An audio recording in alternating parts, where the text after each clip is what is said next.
There you go. I'm recording. Yeah. What's up, guys? This is Mass Discussion Podcast, episode 5. I'm here with Anthony Oakley, Joshua Kinsley Clough. Is that how you say your second part of your name? It's Kinsley Clough.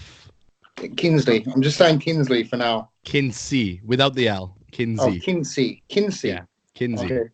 And Ginger Josh. He has no surname. It's just Ginger Josh. He has no. What's up, lads? What's up, big man? All good. What's going on? What's going on? Same shit, different day. Trying to get bigger. Trying to get massive. Massive. Stronger. Big up holiday.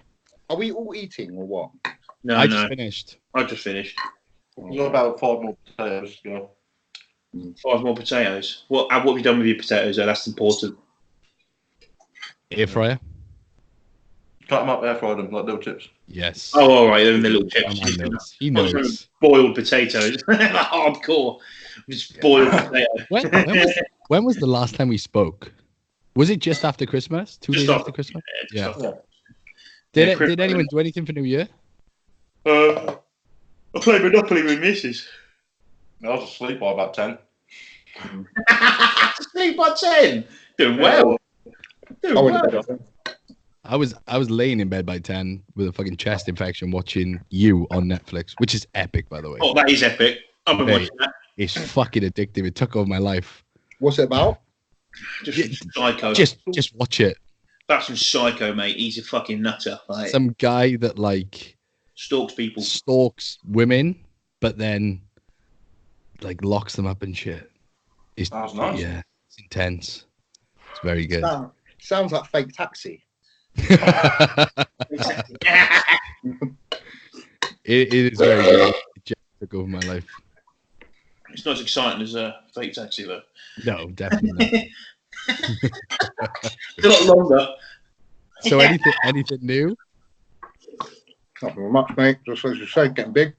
Thing is, with bodybuilders, like there's never fuck all new. You just do the same shit every cunting day. We went to me and Amber went to Orpington again. Yeah, we trained legs. We run into a couple of listeners. That was pretty cool. Oh yeah, I did see that was epic. It's just nice. It's nice, isn't it? Because like I don't know, I feel like we're just literally having a chat and we're not even recording. Yeah, I forget that people might actually watch. Yeah, well, I ran into Jack Thorburn at K2, and he said he's enjoying the podcast as well. So shout out to Jack for listening. I go on with Jack. I like Jack. Yeah, I like Jack. He's a great athlete. I take the piss out of him quite a lot, like his Welsh accent and stuff. So I think it's only fair if we get him on the podcast. I did say to him that we need to get him on. Yeah. We'll get him on. I'll get him on. We'll get him on at some time. We'll get him on. He's a funny guy. He's got some funny. He's been training for ages, though, isn't he? I didn't realise. He's like almost 25. Yeah. Is he? Yeah. I was like, when we did the podcast with him, he said he was 24. I was like, what? I was Face of a 12-year-old. I was like, anabolics fucked me up. I was like, this beard. I was like, oh, this guy. Like, everyone's telling me I'm like 28, 30, and I'm thinking, fuck. I was like, I've just turned 21. Yeah. Right. What the fuck, bro? Josh, I said I put up a picture of 3-year transformation. And you said, look at the baby cheeks. Yeah, you have fucking you've changed. Yeah, you don't look too bad. Do you know what I mean? If I shave any facial hair off, I do look about 12. Really? So I haven't. See, I sort of look like if I shave this off, then we might have a problem. Do it for next episode. I've had a clean up today. No way. Yeah, and you look sharp. I did get it. I haven't combed my beard, but I did have my haircut the other day. See, you got to get it sort of done. Do you know what I mean? Those little things mean to a lot to you, especially. Okay, do you go to get it done or do you do it yourself? Got to get it done, mate. I live across the road from the person who does it. I just go over there. I do it myself. I cut my own hair. I do my own beard. Do you? Yeah. No, I don't mind. I like going there. A little bit of banter with people in there. The thing is that when I get these moments when it's like 11 o'clock in the night and I go, I'm going to cut my hair. And there's nowhere open. So I just I have no other option. So I'll go out, I'll schedule an appointment and be like, right. But I live opposite, so it's not like I have to go out of my way. See, if I schedule an appointment, I miss it because I'd be like, nah, I don't want to cut my hair today. I'm not feeling it. I have to do it in the moment. I'm like, I'm going to run to the shop and buy some pink hair dye now because I can. Just fucking do it. Yeah. You know, I enjoy going out to the barbers. Just like a social thing, isn't it? Yeah, well, you go in there and you have a little chat, don't you? You're just like, yeah, what you do? And you just start shooting and you start fucking digging into someone. And you're like, yeah, no one's going to dig into me because I'm big. And then everyone starts digging into you. And you're like, oh, fuck you off. It's probably It's the one conversation I have when I go anywhere, and it's not about bodybuilding. Yeah. I like that. Do you know what I mean? Yeah. They're the only normal people I talk to, I swear. The barbers. The only people who are not interested in bodybuilding. The only ones that don't give a fuck that you lift weights. Yeah, that's it. Yeah. My barber's Turkish. I've been going to him for 2 years. I don't have a clue what his name is. I don't even know what he says. I never speak to him. I didn't even speak to him. He didn't even speak English. He just goes, yeah. Right, He just walks in and goes. That's basically. I go in, sit down. He goes, usual. I was like, yeah, go on then. That's it, mate. No, when I go into barbers, I've got to have a relationship with that person. Like, you got to know them. You're gonna know. Well, like, we do. You're gonna get on. Everything. I just don't want anyone to fuck my face up or my head. My hair grows so quickly. Taking it into my own hands. It's my problem. I had a funny story. I went to the barber's about 2 days out from the British. I thought, I'm going to get them all done. An apprentice barber cut my hair. Fucked it. Completely fucked my hair up. Oh. Hey, you can't be doing that. That's a little front, and he just cut his fucking bowl. Mate, this is how comfortable I am with my barbers. 1 day out from my show, 2 days out from my show, went there for a haircut. I said, do you mind shaving my back as well? So standing in the middle of the barbers while he's shaving my back and customers coming in and out. That's fucking sick. That's good. If I asked my barber to try and do that, he'd start fucking you up, mate. You'd get fucked up. If I just started taking my top off in the barber, he's going to shave my back. He'd edge you out at some point. I even pulled my trousers down a little bit, see if there was any hair on my hamstrings he could get. Oh my god! Wow, that's brilliant. There's people going in for a trim like on a Friday evening. You're sitting there like, yeah, sort me out, bro. It's a pretty intimate relationship, then. Yeah, but you couldn't do that if you were fat or just normal off season. You could only do that if you're shredded, and it would be okay. These people, the thing is, people probably aren't even worried that you're there with your top off. They're probably looking and think, what the fuck? Yeah, especially with your back. Yeah, your back. Yeah, your hamstrings as well. Like, oh, look at that, man. What's wrong with that? You know what I mean? That's what you want, though, isn't it? Oh, it's grim. It's grim. It's so built. It's grim. That's the condition. My mum shaved me the last 2 years. Yeah, my brother. Yeah, my mum shaved me. Your mum, my missus has shaved my back regularly. My brother does my tan, does my shaving. Absolute boss. That's spot on, that is. Mm. Yeah, go, missus. Get it. Phillips One Blades. That's the one, mate. Phillips One Blade. You know. Yeah, they're fucking banging, mate. Saves you so much time. Fuck yeah. That's the worst part of competing is shaving. I absolutely despise it. That was one of my questions today. What's your biggest pet peeve of competing? And mine shaving. Hate it. Yeah. I shave all year round. And another thing is getting your tan done, then putting clothes back on. Yes. I think constant worrying that your tan is fucked. Yeah. Is my tan going to be okay? If I put my clothes on, he's like, yeah, totally fine. You're like, you just fucking take it all off and your tan's all like fucking ran and gone. So basically, for the British Finals PCA this year, Josh, you all know the surrounding because you had your tan done there as well, yeah? Yes.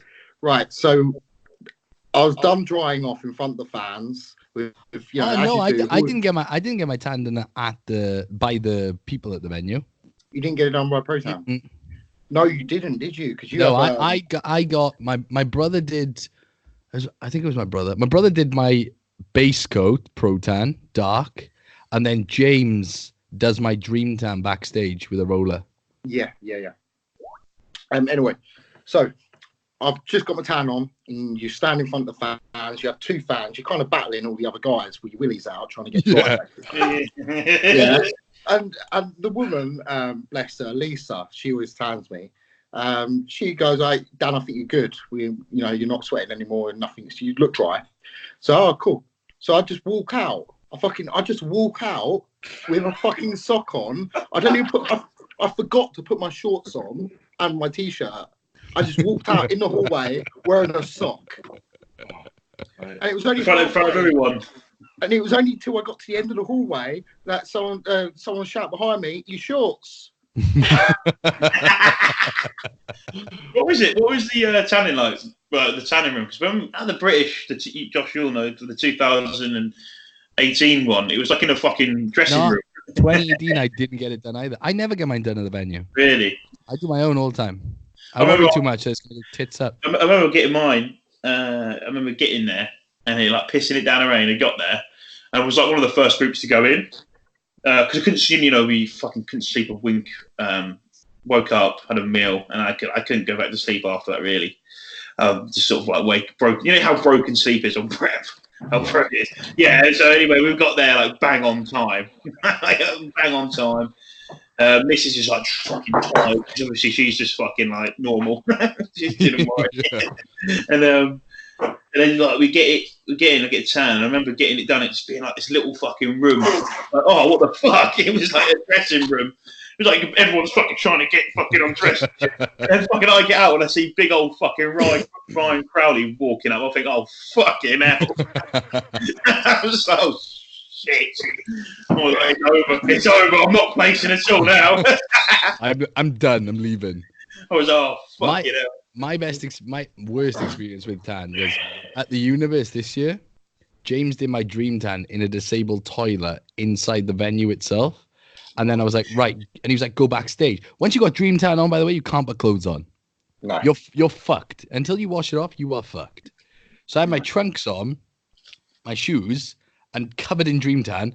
And I go up to the guys that are working there and I go, oh, how do I get backstage? And they go, oh, you have to go outside, circle around the building. And it was pissing down with rain. Yeah. James runs off, grabs an umbrella for fuck knows where, and he's like, right, you have to go outside. And I'm like, what? So I'm running outside in the middle of Bradford, just in a little sparkly thong. No way. And everyone's looking at me like, what the fuck? And I managed to get backstage without getting wet somehow. I have no idea how.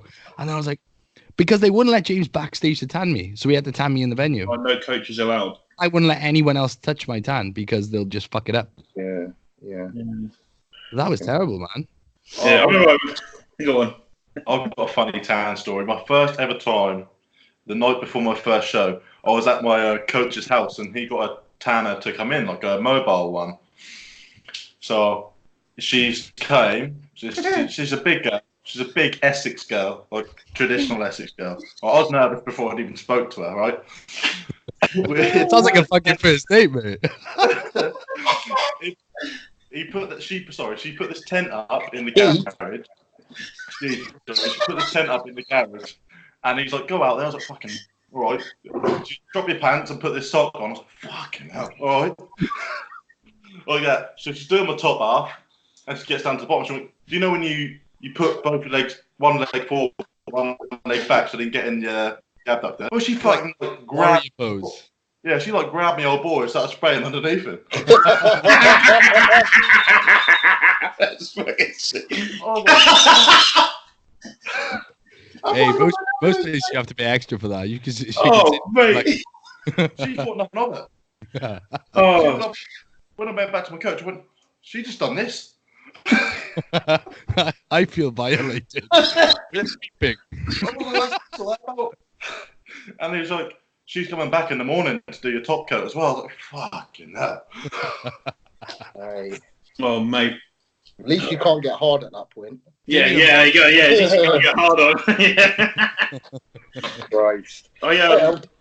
I forgot my I forgot something. I think it was it's my flip-flops, my Opmix flip-flops. Went back for them, and by this time I didn't realise, but they started tanning the women. And oh fucking hell, I wish I'd never, mate. I wish I'd never accidentally caught some pretty bad views. Oh no. And if anyone knows women who compete, what you're gonna see. Yeah. Oh, mate. You say how low does it hang? Like a So punch my bag. mum had a similar experience. She come to see me at the British, and she went into the venue's toilet. She went, "I can't believe what I've just seen." As I've walked in there, she went, "There's like 10 naked women in there just slapping each other about." Fucking hell. Yeah, she was scarred. On the British finals of the 2018, I remember Jordan obviously asked to see some pictures. Can you send some pictures, buddy? Like, as coach does. And I remember I went to the toilet, and it was you were there, Josh. The toilet was like backstage. It was right at the back. If anyone's been to the Birmingham Town Hall, you'll know. So right at the back, and it's like a long little walk. And I thought, all right, I'll do them in the toilet. No one's there. Whatever, so I'll take it to I don't know what it is. I don't know. You feel quite weird about taking photos in front of everyone, don't you? I don't know what it is. Or you want to find a place where you can take. Anyway, I went in there and I'm taking these videos, and then this bloke just fucking walked us in. Right, his name's Moz. I don't know his full name. I can't pronounce it, but he's Moz Fitness on Instagram, and actually got friends with him. But he bolts in, and he's like, "Oh, bro, can you fucking start oiling me?" And I'm fucking like, "Oh, bro," I'm rubbing shit on his back, like rubbing him up. It was so weird. I walked out with my missus like, "Where were you? You took ages." I was like, "Oh, I had to go fucking oil some bloke up." She went, "What? Well, you fucking had to oil some bloke up in the fucking toilet." Bodybuilding's a bit of gay sport. It's so weird. When you think back to it, it's like you're trying to make this barbarian look of this fucking brutal, and then you mean to talk about going on stage. It's like, yeah, I just oiled a bloke up in a toilet. I'll fucking on them. It's like I'm trying to look like a man, but who has the sparkliest underwear and who has the most baby oil on? Yeah. Tell you what, I've never been so comfortable with being naked in front of men when you're all drying off your tan. Yeah. You're standing next to each other. It's weird. Like, you'd think it's like be a really uncomfortable event, but it's kind of natural. You're kind of just there. You're right, mate. Yeah. It's just like being in a changing room, isn't it? Changing room toilets, yeah. The changing room. Just Yeah. get changed. I mean, the weirdest. When you're standing next to, I was saying, when you're standing next to someone like another bloke naked, and then not very talkative, you feel like you got to break the ice because you're fucking standing next to them naked. That's like remove the elephant from the room. It's like you come up with anything. It's like, excuse the pun. Right. Hey, big dick, fuck off. Get the fuck out of it. Yeah. You're making us all feel bad here.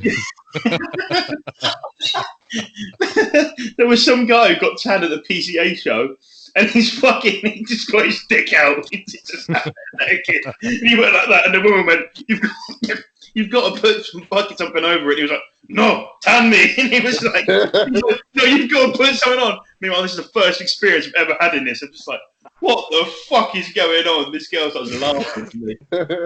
The other person tanning, it was fucking brilliant. Oh God! When I was getting my Bose Cat tan on, what you just said, Dan, was so funny. Like, you're sitting there with basically like a baby sock over your cock and bollocks. You're sitting there and you're like, and then like, everyone's sort of looking at each other, aren't they? And then some guys, "Oh, you're looking sharp, mate. You're looking sharp." And it's like, "Yeah, you're looking right as well." Like flexing in the mirror with their tans on after you're done in the upstairs of Emporium Gym getting tanned. It was just ridiculous. Well, I always wonder where maybe we should get someone natty on the podcast who competes to ask them this, because they give us a trainer sock, and they do this because they know our balls are shriveled up. We can fit our balls and our dick in a trainer sock. Now, what about natties? They get two socks. One for the balls and one for the dick. Yeah. Right. No idea. Is our guest ready for us? Or I think he is. He messaged me. I said 5 minutes, buddy, and that was a good almost 10 minutes ago. So he might be pissed off. You lied to him. Well, do you want to get him on? Yeah, where has he gone? He was just here a minute ago. Let me get it. Bear with me. Oh, jeez. Well, just calling him now. So, we haven't actually said who we've got on. Go on, Dan. We've got the Barnsley Pitbull. Oh, shit, no, it's Joe, isn't it? It's Joe. You bunch of dickheads. I can't see myself. How do I work? can't see you. Oh, don't worry, Joe. You wouldn't want to pick yourself up. I'm dying. You need to see the Manchester Pitbull. Manchester Mad Dog. It's funny, I've just had someone comment that on my Facebook picture right this second. Who About started that 5 off? minutes ago. Who started that off? Jamie started it off. Is it So Jamie? Yeah, when I went down and trained with Jamie, it was actually his wife. She was like, he's got a look of Rob Taylor. And then when I was at the finals at PCA, there was about 10 people that said it to me, and then it just caught on from then. Oh no. So I suppose there's worse ones to have. Like, Rob Taylor's a fucking wicked bodybuilder. Yeah, So- it was fucking mint. So there's So yeah, I mean, I take it as a good compliment. To be He honest. also, Joe also looks like Ben Rafala, who competes in the NPC, super heavyweight. Yeah, but yeah, I've been tagged in that as well, actually. Actually, I think I saw that on your story. Actually, I think I saw that. Yeah, one of my mates tagged me in that. I didn't even know the guy was, to be fair. Can anyone see Joe? No, No, I can't. No, I can just see it. I don't know if you can only have 4 cameras on, can you? no, you will be able to. But wait till we do. You'll see it on the recording. You'll be popping up. You'll be looking elsewhere though. Oh, there I we see go. him There now. we go. There we go. It's Turn your phone tiny, to though. the side. Turn my phone. How are you seeing everyone? I'm fucking seeing. I'm seeing them. Fuck all. Can you see anything Oh, no. like that? I can't see. You the got camera. to turn the rotation thing off. You're sideways at the minute. Hang on. There we go. So there's emojis on this. There we go.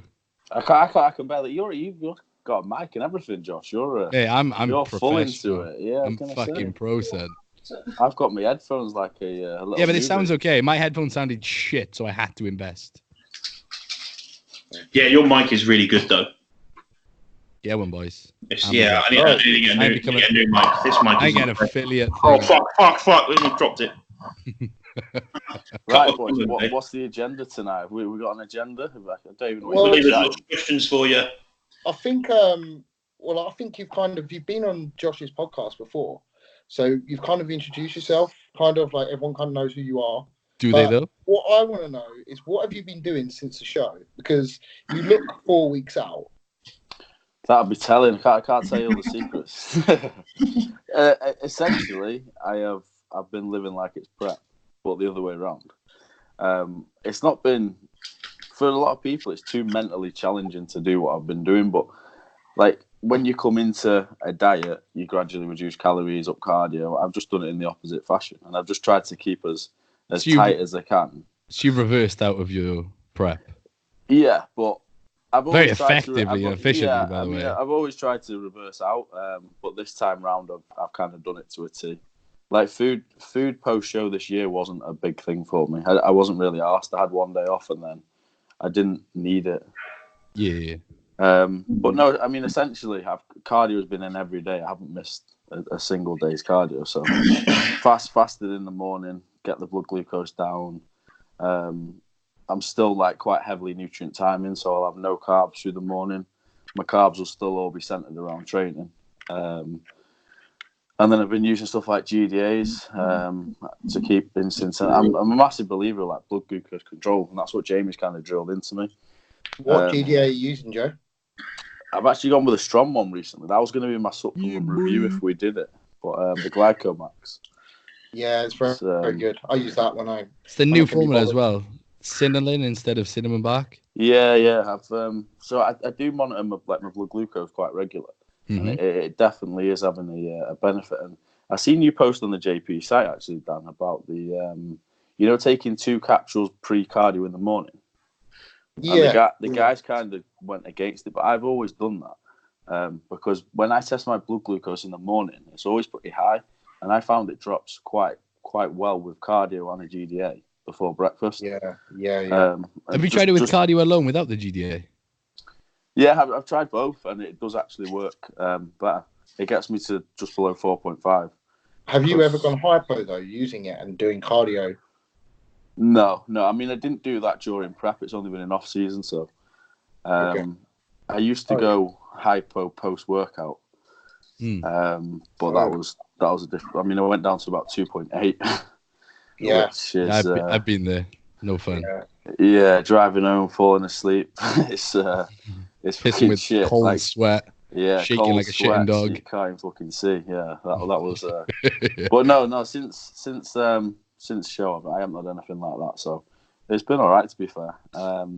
In terms of training, training's just been the same as it always is. Just very low volume, high intensity, just trying to get progressively stronger and stronger. And You then are now, a strong cunt, mate. Yeah. The video the other day when it was 70s for 6, back for 55s. yeah, yesterday I went down to Strength Asylum, so I struggle with the dumbbells where we are. Only up to 50s. But yeah, I went. So you get yourself a new gym. Yeah, I know. GoFundMe for Joe's gym. Fucking price of 60 kilos. Fucking 70 kilo dumbbells. Jesus. Yeah, so no, it was nice to use touch some heavy dumbbells, but it's just getting used to the movement pattern because I don't usually do dumbbells. I think if I had more dumbbells in the gym, it'd give me a chance to progress. But You do a lot of machine, didn't you? oh yeah, I'm a massive believer. Like plate loaded. Yeah, plate loaded machines. For chest and stuff, it's like Smith plate loaded. The risk reward thing for doing like flat bench and stuff, I agree. I just don't do it anymore. To be honest, I love the exercise, but for Smith and stuff like that, it's just so much safer, and you get a lot better connection with the muscle. Yeah, I remember. I was doing flat bench for a while recently, post show. I don't think it's the best chest builder. I just think it's one of those moves that just gets you thick all over. That's why I was doing it. I just think it's fun. Yeah, and it's fun. And it's a fucking ego. It's an ego one. How many plates you can put on a bar? Yeah. But that's what's caused my I got a bursitis in my shoulder, which is an inflammation of the bursa sac. Basically, it's causing a shoulder impingement. That is just caused by bench. So I think it's just one of those moves that it's not worth it. Worth it. I think is with bench as well. It's like with dumbbells, once you're done, you can just let them go. Bench is unless you've got someone spotting you that can fucking spot you like you need to be spotted and should be spotted. It's a difficult one to like really push yourself without worrying that you're not going to be able to finish, you know? And there's that rep you're struggling through that, you know, if it was a dumbbell, you could just drop it and bail out, but you're struggling through that last rep that really none of it's going through your chest. It's probably going all through your delt. Yeah. You know, cause issues. Yeah, 100%. The other thing is when you get very strong on a flat bar, you are literally lifting like 160, 180, whatever you're pressing above your head. If you drop that, I go suicide grip as well at most exercises. Yeah. I feel it better. If you drop that, it's not even a case of getting injured. It's like life or death. That'll take your head off. Thing is, flat bench is probably the most vulnerable compound ever. Like everyone I know that's been injured, like had pec tears, it's always flat bench that they get it on. Yeah. One thing I was going to ask. When my shoulder repairs, I'll just do incline for sure. I think it's just as good. So like dumbbells. Yeah, I like dumbbells, but our dumbbells are shit. Are they? Yeah, like they go up to 50s on a nice dumbbell, like a nice grip. Then you jump up from there to like 60s, 70s. It's a thin grip, so you're warming up, getting used to how that dumbbell feels. Then the jump up to a skinny dumbbell is like totally different. So with the gym in me, I've got the gym where I go to now. The dumbbells are decent, they're nice, but the other gym, they're all the same. So you sort of warm up, and they're not too thin, they're not too thick. They're just at that right little. For me, anyway, it's right. And one gym goes up to 85s, and one gym goes up to 75. So I'm nowhere near any of that right now. You get Joe down here, and fucking start tearing up the place. Yeah. One thing I was going to ask you, Joe, how have you found being so meticulous post-show in terms of how do you feel this benefited you in terms of progress? Progress-wise, it's worlds apart from any other post-show that I've done. I admit, like, mentally, I can take it. It hasn't really bothered me one bit. It doesn't bother me getting up and doing the cardio. Like, I was that regimented in prep that I just carried it on. And as providing that I had the calories and I didn't feel like shit, I couldn't really care less. Like, food's just, I don't really see it as an enjoyment thing anymore. It's just Food is Cool. just purely for function. It's just Yeah. it's just to help me grow.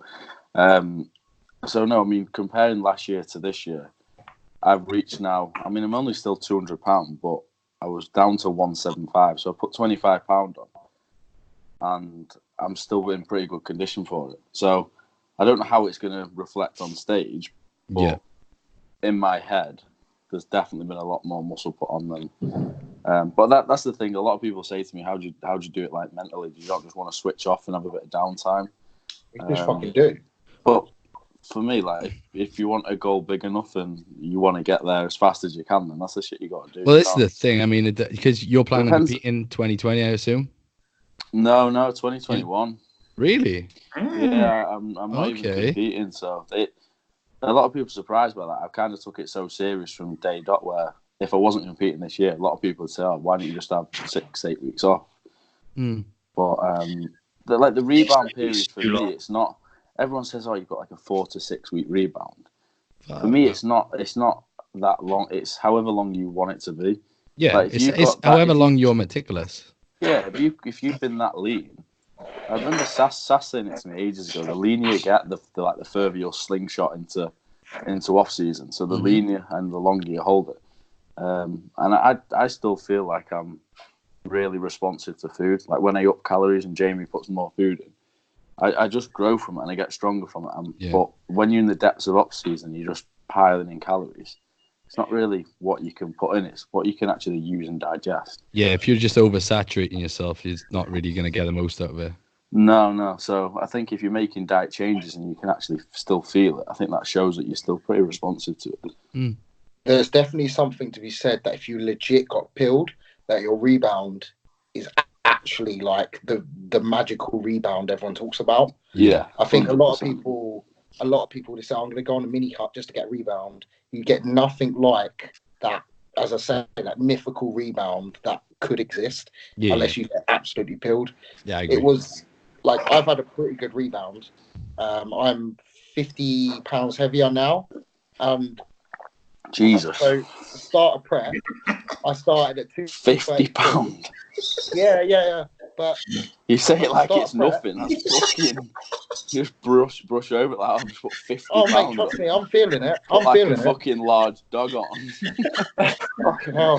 Yeah. 50 pounds. I don't know why I found it so funny, but Joe's reaction: 50 pounds. It's like 23, 24 kilo. But I'm 60 pounds heavier. I need to go for a piss. I need to go. That made me need a piss. Fuck. You kill me. What I'm saying is that start prep, I weigh 233.5. I'm almost 20 pounds heavier than that, but I'm like 10 pounds leaner now. Yeah. That's a productive rebound. And it's not like I rushed up to this body weight. Basically, post-show, as Joe and Jamie did, Jordan had me just get to a point where I'm comfortable. Then we slowly build. But it wasn't even like that. My weight just kept rising and rising. And I wasn't really getting fat for a long time. I didn't get fatter at all. And I think a lot of that is you can get 2 rebounds. People don't realise this. Post-show, straight away, you can come off all your gear. You can totally clear out and you can have such a good rebound on nothing because you've got this unutilised tool that is food. That is the most anabolic tool you can have. Yeah, food is by far the most anabolic. I don't give a shit what anyone else says. Yeah, for sure. Then, 9-10 weeks later, you can go back and cycle again, bearing your health is good. Yeah. My health was good. And then all of a sudden, put gear in again, and bang, I'm getting another rebound. Yeah, see, I seen that on the UK Muscle podcast, actually. I know Jamie and Cuba touched on that. So me and Jamie, last year I did that approach, and this year, because my motivation was still so high, and I got my bloods done, and I was still healthy post-shot, I wasn't actually too out of range. We switched across to like test, MPP, and mass. Okay. And I did like a 6 to 8 week blast following post show instead of dropping down just to like a test or a cruise or coming off completely. So I had kind of the best of both worlds. I utilised the anabolics and the food at the same time. I'm guessing the only compound you switched out was your 19 noughts. The trend. Yeah. So I swapped out. Obviously, took out all the orals straight away, and then Trem was swapped for MPP. Obviously, I wouldn't use Deca because it's too slow acting. So you want something quite fast acting that hits your system quick. And then I left in the just swapped the Mass P for Mass D, so I could bring my Arimidex dose down as well. Obviously, because it acts as anti-estrogen. So my blood work improved. I grew like crazy, and I could still use the food. And that was a different way that we did it last year. So for me, this did work bad. But go on. Sorry, Joe. Without like saying your dosages that you did, your prep cycle, where did your anti-estrogens go? You say you used Arimidex. Like, how are you quite estrogenic? Do you aromatize quite heavily, or? Yeah, so I went to, for the majority of prep, it was 3 milligram a week. It was Monday, Wednesday, Friday. But then, like, peak week, it was fucking every day. It was high. But then post-show, I only did it Monday, Thursday. I did 2 milligram a week. So obviously I could bring it down quite considerably from what it was pre-contest. Yeah. And what you did you use anything else like Mastron, Proviron, or? Yeah, so even now I use Proviron in pretty much all cycles. I just think it's got benefit, so I can use a lower dosage of test. So if I can use a lower dosage of test and get just as much out of it by putting in Proviron, just because it frees up more testosterone, then you get less side effects and you get a better use out of it. So yeah, see, I've been criticised for this. People say to me like the Proviron is doing nothing for you. It's just people saying it's a cosmetic drug. It's not at all. No, as you say, it frees up testosterone, and the Mastron does the same thing to an extent. But it's something that I'll always use on my cycles as well. I just think if you can take your test further, then do. Yeah, so I mean, I'm cruising now. I'm doing 1 mil a week, Monday, Thursday, split half a mil each, and then I'm running just 25 of Proviron every day with that, and that seems to be working really well. And I mean, I'm 4 or 5 weeks deep into it now, and my strength's still rocketing. Joe, can I ask you a question? Yeah, go on. How did you get on with MPP? I really like it as a drug.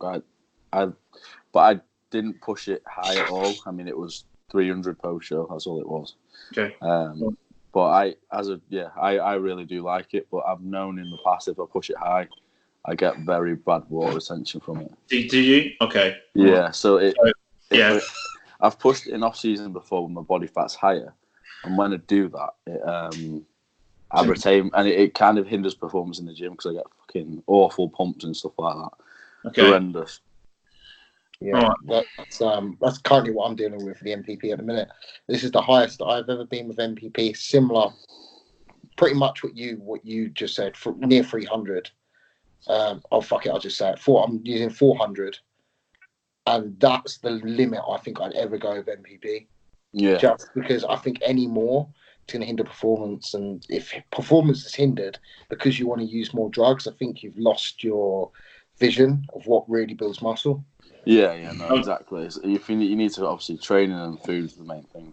Yeah. Obviously, that's the. I just wanted the reason why I wanted to ask is because like Dan just started. Well, I just switched Primo for me and Jordan. I chose to switch Primo out for MPP. So, and I'm taking 400 milligrams. So, Josh, was that Jordan's decision to actually do a straight swap? Yeah, he said, haven't changed my cycle for the whole time I've been on, and he just said, he said, basically, it was his decision. Okay. When I've done MPP, I've always run it with Primo. No, he just didn't swap it. I went from doing 500 Primo to 400. Okay. It'd be interesting to see how you get on, to be honest. Yeah. Obviously, you're taking Maston tests with it, so. Yeah, I like Maston my cycles as well. I mean, I'm not using that right now. I'm using the Primo, but it's a similar kind of thing. It's a dry drug that will almost.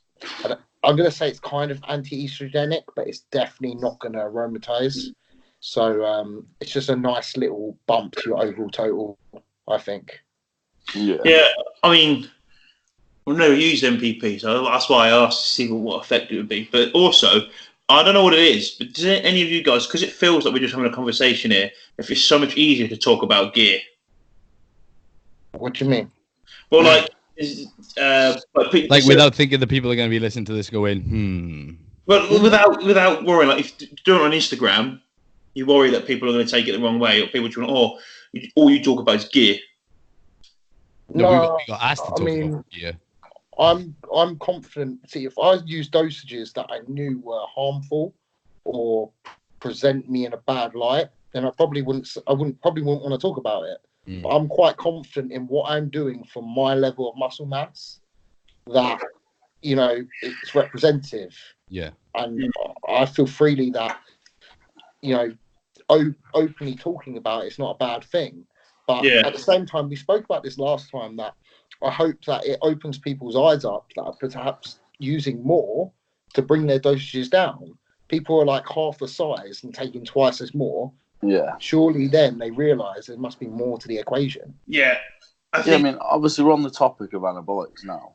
I'm on a cruise and I'm 5 weeks in. And this shows how, obviously they do play a role, but it shows how important food and training is. I'm still progressing on pretty much every lift. Body weight's holding, strength's progressing, but the look's holding. And that just goes to show that it isn't all about anabolics. And I know, like, obviously we're having a discussion about it. But anabolics are purely for enhancing recovery. And people, as soon as they come off, they're like, I'm so much weaker. Mate, but you say that. I've been off everything completely. No cruises for 11 weeks now. And my strength is higher than it was my previous, the peak off season. Yeah, and that's a prime example. And my composition is still very, very, very good.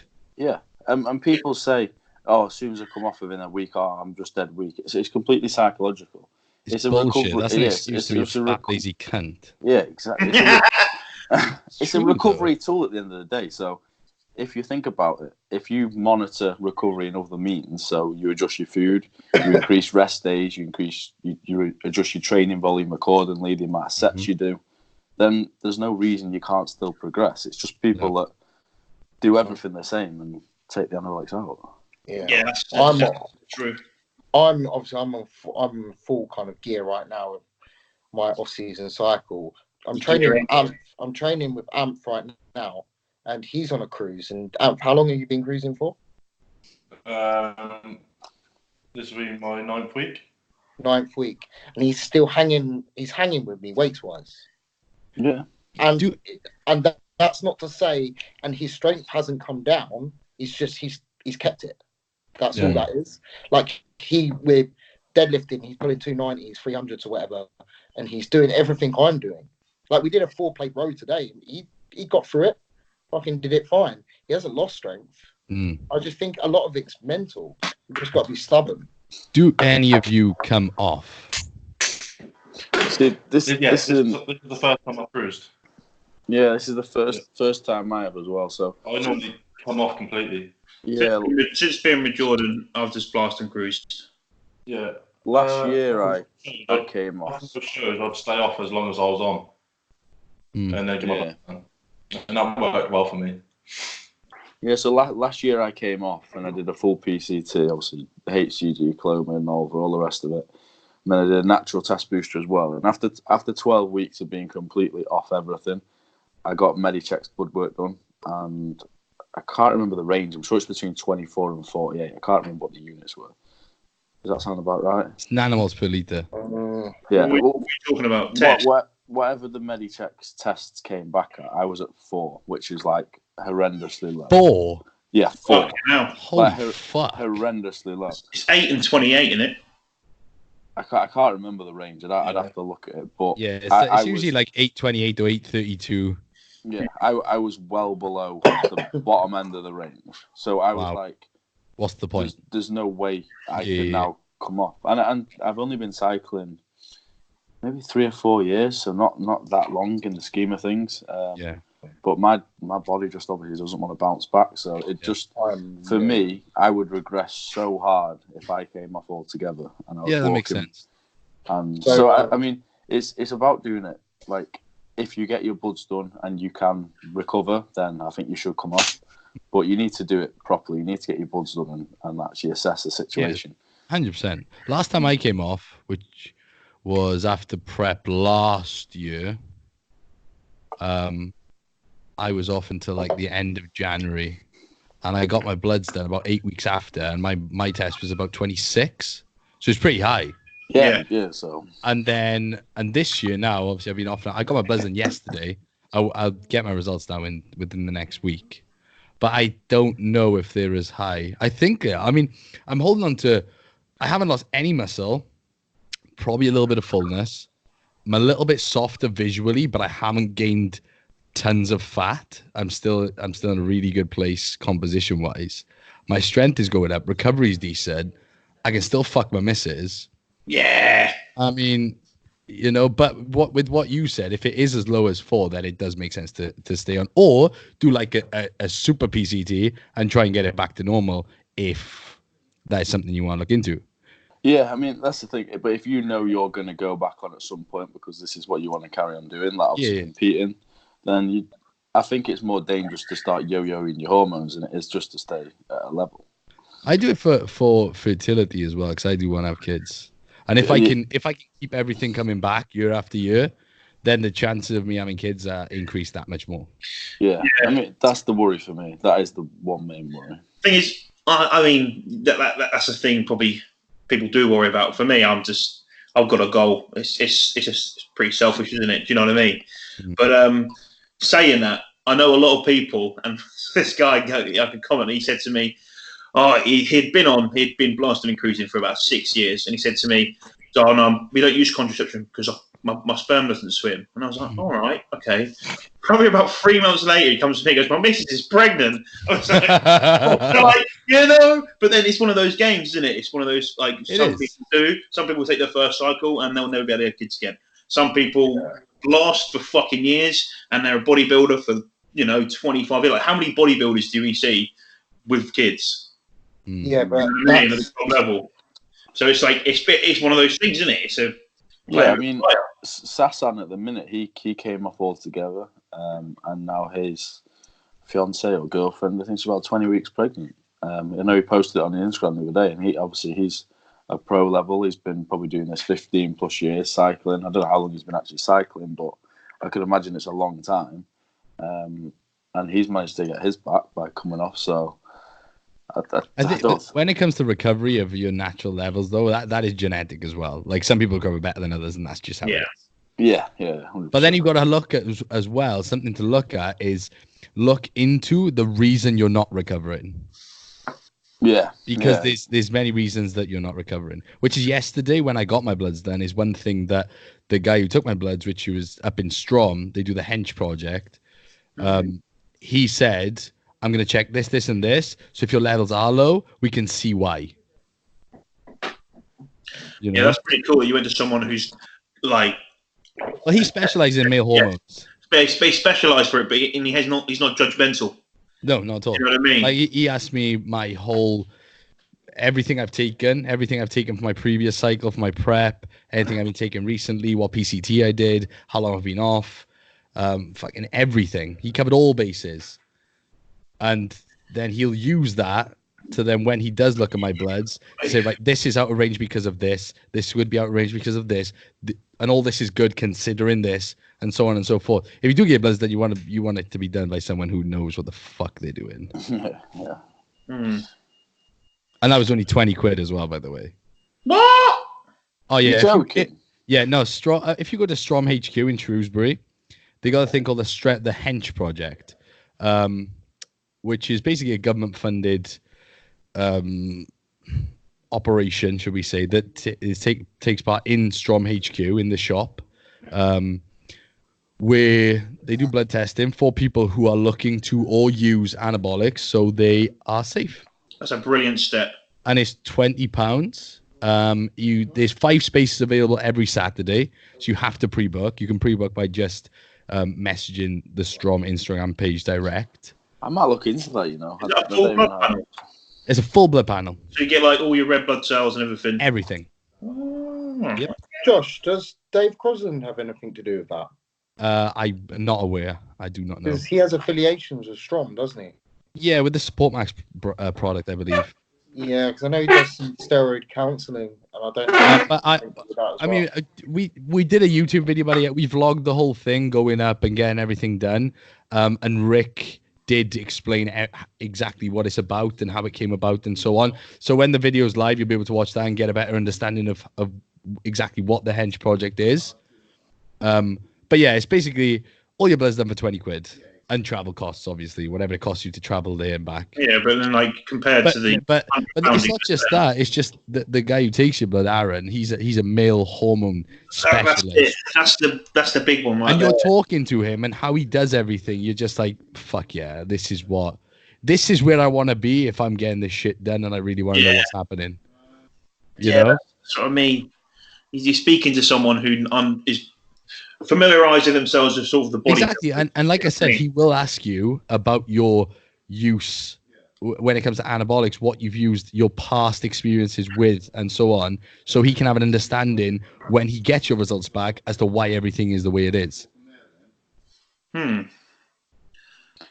something I'm going to look into. Because, I mean, even cost aside, like Medichecks, it's all right, but obviously you don't actually get any human dialogue with anyone. You send it off, you just log in online. And then you get the results via email, and he will then sort of point you in. He'll tell you straight, you know? Yeah. He'll say, you're fucked. You need to stop and maybe look into this. If that's the case. You may not like what you hear, but he will be straight up and honest with you. I mean, I recommend all my clients go there. I've got a client going next week, and I got another client going the week after, I believe. I think that's well, I agree with Joe that it's the cost isn't, it's part of bodybuilding. You don't see the cost, you're not worried about it, but it's that talking to the individual who understands and is 100%, mate. You know what I mean? It was. I've had blood tests and I've even had them done with my GP because my GP was like, I'll do it for you. And I've had it done there a couple of times, full profile, but they don't have the understanding that this guy has. No.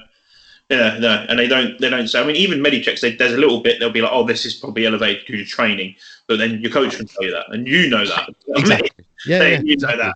But then if someone wants to go further in depth, and it's like, "Well, this will be this could be this," and then that's fucking wicked, isn't it? Yeah. Fucking hell. I've had bloods taken by the docs before, and I get a phone call like 3 days later. You need to get down here now. You're gonna die because my AST is elevated. I'm like, oh Christ, take a chill pill. And I'll just say, like, it's because of training. It's like, you sure? Yeah. They really don't know. Like, okay, yeah, there could be something wrong with my liver, but with all bloods, what people don't realise, you shouldn't focus on the individual values of a panel. So, like your lipid panel, for example, you don't just look at your HDL. You look at your overall cholesterol, how everything relates. Yeah. So if your LDL is in range, but your HDL is a little bit low, maybe, I think you're kind of okay. It's how it all relates. Yeah. If both are out, then something's wrong there. With lipids especially, you've got the cholesterol ratio, which will tell you anyway. But stuff like liver, if your ALT is good, but your AST is a little bit elevated, it's more than likely it's your training. Yeah. Especially if you've trained the day before or, not rested before having bloods. Yeah. But I do recommend also, that I've been lazy in doing this, but actually getting heart scans. My New Year's resolution, I actually want to go through everyone's New Year's resolutions, but my New Year's resolution this year, and then to keep doing it every year, is to get an ECG every year, an echocardiogram. You want to get an echograph as well. They can actually see how your valves move and everything. That's pretty, just how pretty interesting to see as well. How blood is pumping throughout the 4 chambers, basically, and the structure of the heart.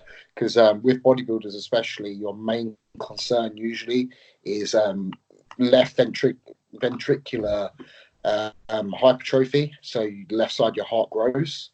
And this isn't just with people who use gear. This is just with athletes in general. Because the more blood flow creates a stronger muscle, really. Yeah, that's what it's doing. I had a very close friend. I don't know if anyone knows him. Ben Stansfield. He was a big guy, like junior competitor, and he actually had to knock it all on the head, basically. supplement wise, like gear and stuff, because he said it just was not agreeing with him, and he wouldn't have actually found that out unless he did a heart scan. But he's undergoing stuff at university at the minute, and he's actually doing like trial studies on people that use anabolics and getting people to do heart scans as part of his like, I don't know. He's very, very good at what he does. I don't know if he's doing a master's or something, but he's doing a lot of research into that sort of thing, because he was like us guys, like he was gunning for like to be the best in the country sort of thing and do the best he can. And yeah, he had to take a step back from it because he had that heart scan. But if he wouldn't have had it, they said he might have died if he carried on the way he was going. So, and I mean that's just something that you don't know until you get it. It's the same with blood pressure and stuff like that, though, isn't it? Like I want to get a blood pressure monitor myself. But yeah, just to blood pressure weekly. Yeah, it's something I want to be doing. I mean, what is it, like 40, 50 quid for a monitor or something like that? Cool, man. You go on Amazon and it's cheap as chips. Don't even get me started. Fucking, oh mate. We put 50p in down.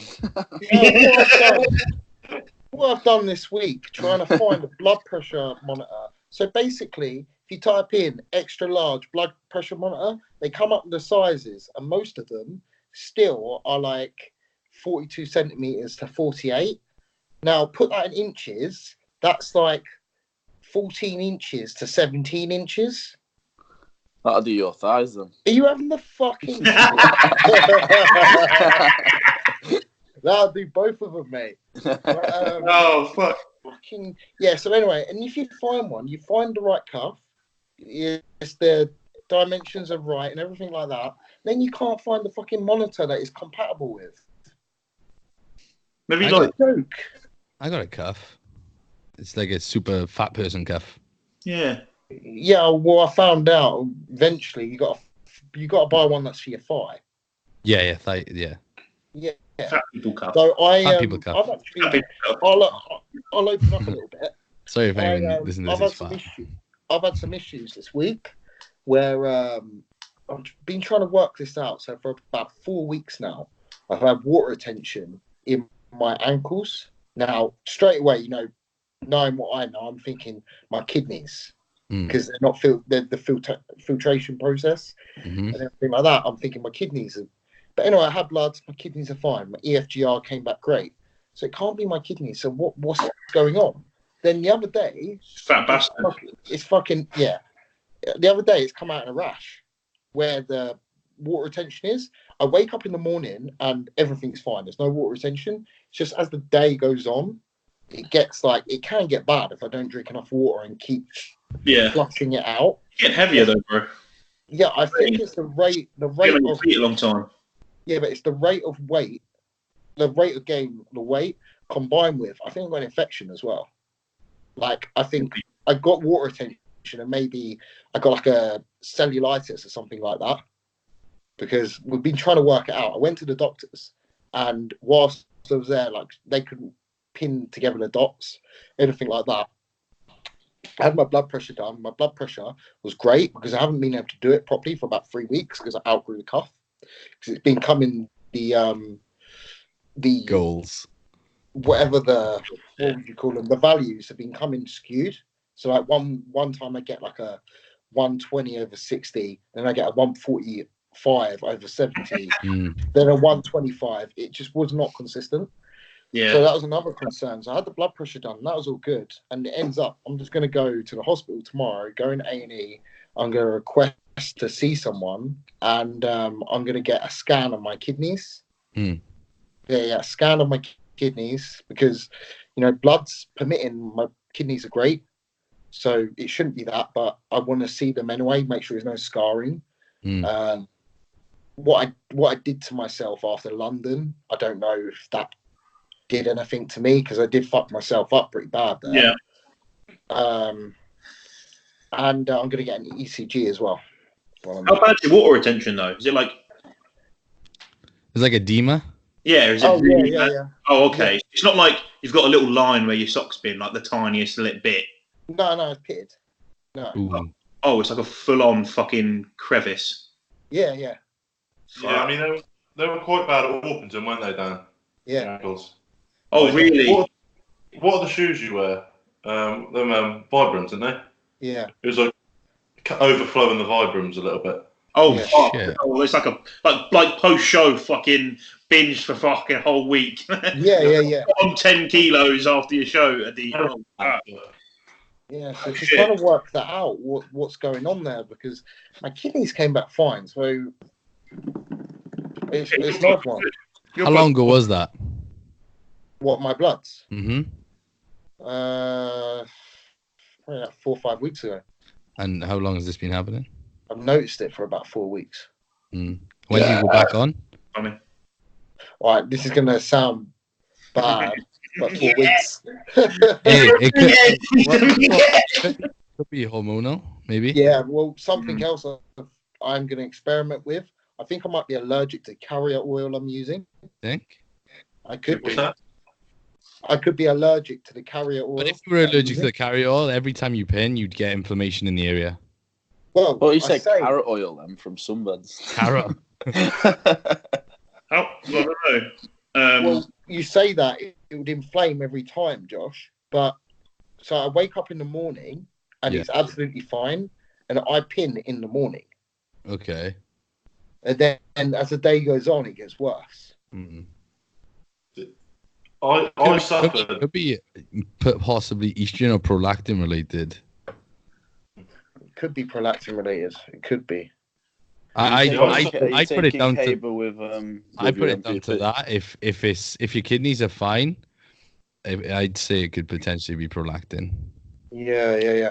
I'm going to experiment with. I'm changing all my gear over to an MCT oil base because I know that reacts well with me in a way. So I'll be able to tell whether it's the gear or not. Do you aromatize at all? Oh yeah, definitely. I would say that that's probably your best bet. Yeah, and I've switched over as well. I've switched over from Arimidex to Aromazine. So it's a little bit less harsh on the lipids, but at the same I find it a lot milder because I've done the same recently, and I find Aromazine a lot milder than the Do you say you run an MPP? I was going to say you're running cable with your MPP. No. Yeah, that could be it. 400. It could be MPP prolactin plus test. It's like I think I've got cable in drawer. To be fair, I might start using it. Yeah, maybe it's worth getting another blood test, just a basic one, just see where your prolactin levels are. That's why I'm going tomorrow. Before you actually do anything, you know. Yeah. I want them to draw bloods as well. I'm going to get on cycle bloods anyway. Just to see what's going on, really. Because like I said, if your kidneys wouldn't, I doubt it would be your kidneys if 4 weeks ago you got results back and they were fine. Yeah. But when skiers gone in and everything started to kick in, which now it has, well, it would have at the beginning if you're using something like MPP as well, which is pretty fast acting. Yeah. Your prolactin levels are probably high. I'm sure I'm using more tests than I've ever used before as well. High test plus MPP. It's like aromatization. We're finding the root of the problem here. Yeah. I think it's all relative though, because I say it's high. See, MPP 400 milligrams is super high for me. For MPP, I wouldn't go any more than that. And the test is at 500, which is high for me. Yeah. So the thing is, if you do aromatize anyway, you're prone to, get a bit of, itchy nipple syndrome or whatnot. I don't get that. You're not? You don't? No, not at all. Yeah, I would say if everything else is out of the question, that's your most likely reason. Yeah, I want to kind of tick one box at a time. So the first thing I'm going to do is change all my gear over to the MCT, see if that helps. And if it's not that, then hopefully by then I'll have some bloods back. Yeah. And we'll have some explanations. Yeah. Really. But, So it's like flowing over though. That's what if people could. People comment on it when you're in muscle works. What? No, we'll tracksuit bombs. People tracksuit bombs. Oh, all right. Yeah. It's just those vibrants stink. While we're on the topic of health stuff, I've actually started using a pretty good supplement this week. Redcon One's Medikit. Has anyone tried it? I have not. I have not tried it. Yeah, it's actually very good. It's got a really good panel. I've seen it on. What is it? Obviously, Hollingshead's moved across to it from JP to Redcon, and I've seen it on his story. I was just basically sick of taking. It's a multivitamin, multimineral tablet. There's kind of an all-in-one, but it's covered. It's got a lot of health supplements in it, like your astragalus, your milk thistle, CoQ10, hawthorn berry, loads of different things like that. But then it's also got really high dose of omegas, B vitamins, your multiminerals. It's kind of an all-in-one sort of thing. So it's 10 big tablets a day, like non-stopping tablets for a 30-day, and it's expensive. It's like 50 quid, but it covers all bases. And I just start that with Support Max. So that's at the minute I'm not taking any specific ones. You say it's expensive, but I guarantee if you bought each and every single one of those fucking products, you'd be I used to buy 300 quid. You know, B vitamins, vitamin C, cod liver oil, multivitamin. You know, all that sort of shit. I mean, that's less than £2 a day. Yes, it's not that much money. No, you know? For taking care of your health. Yeah, £2 a day. But I'd buy.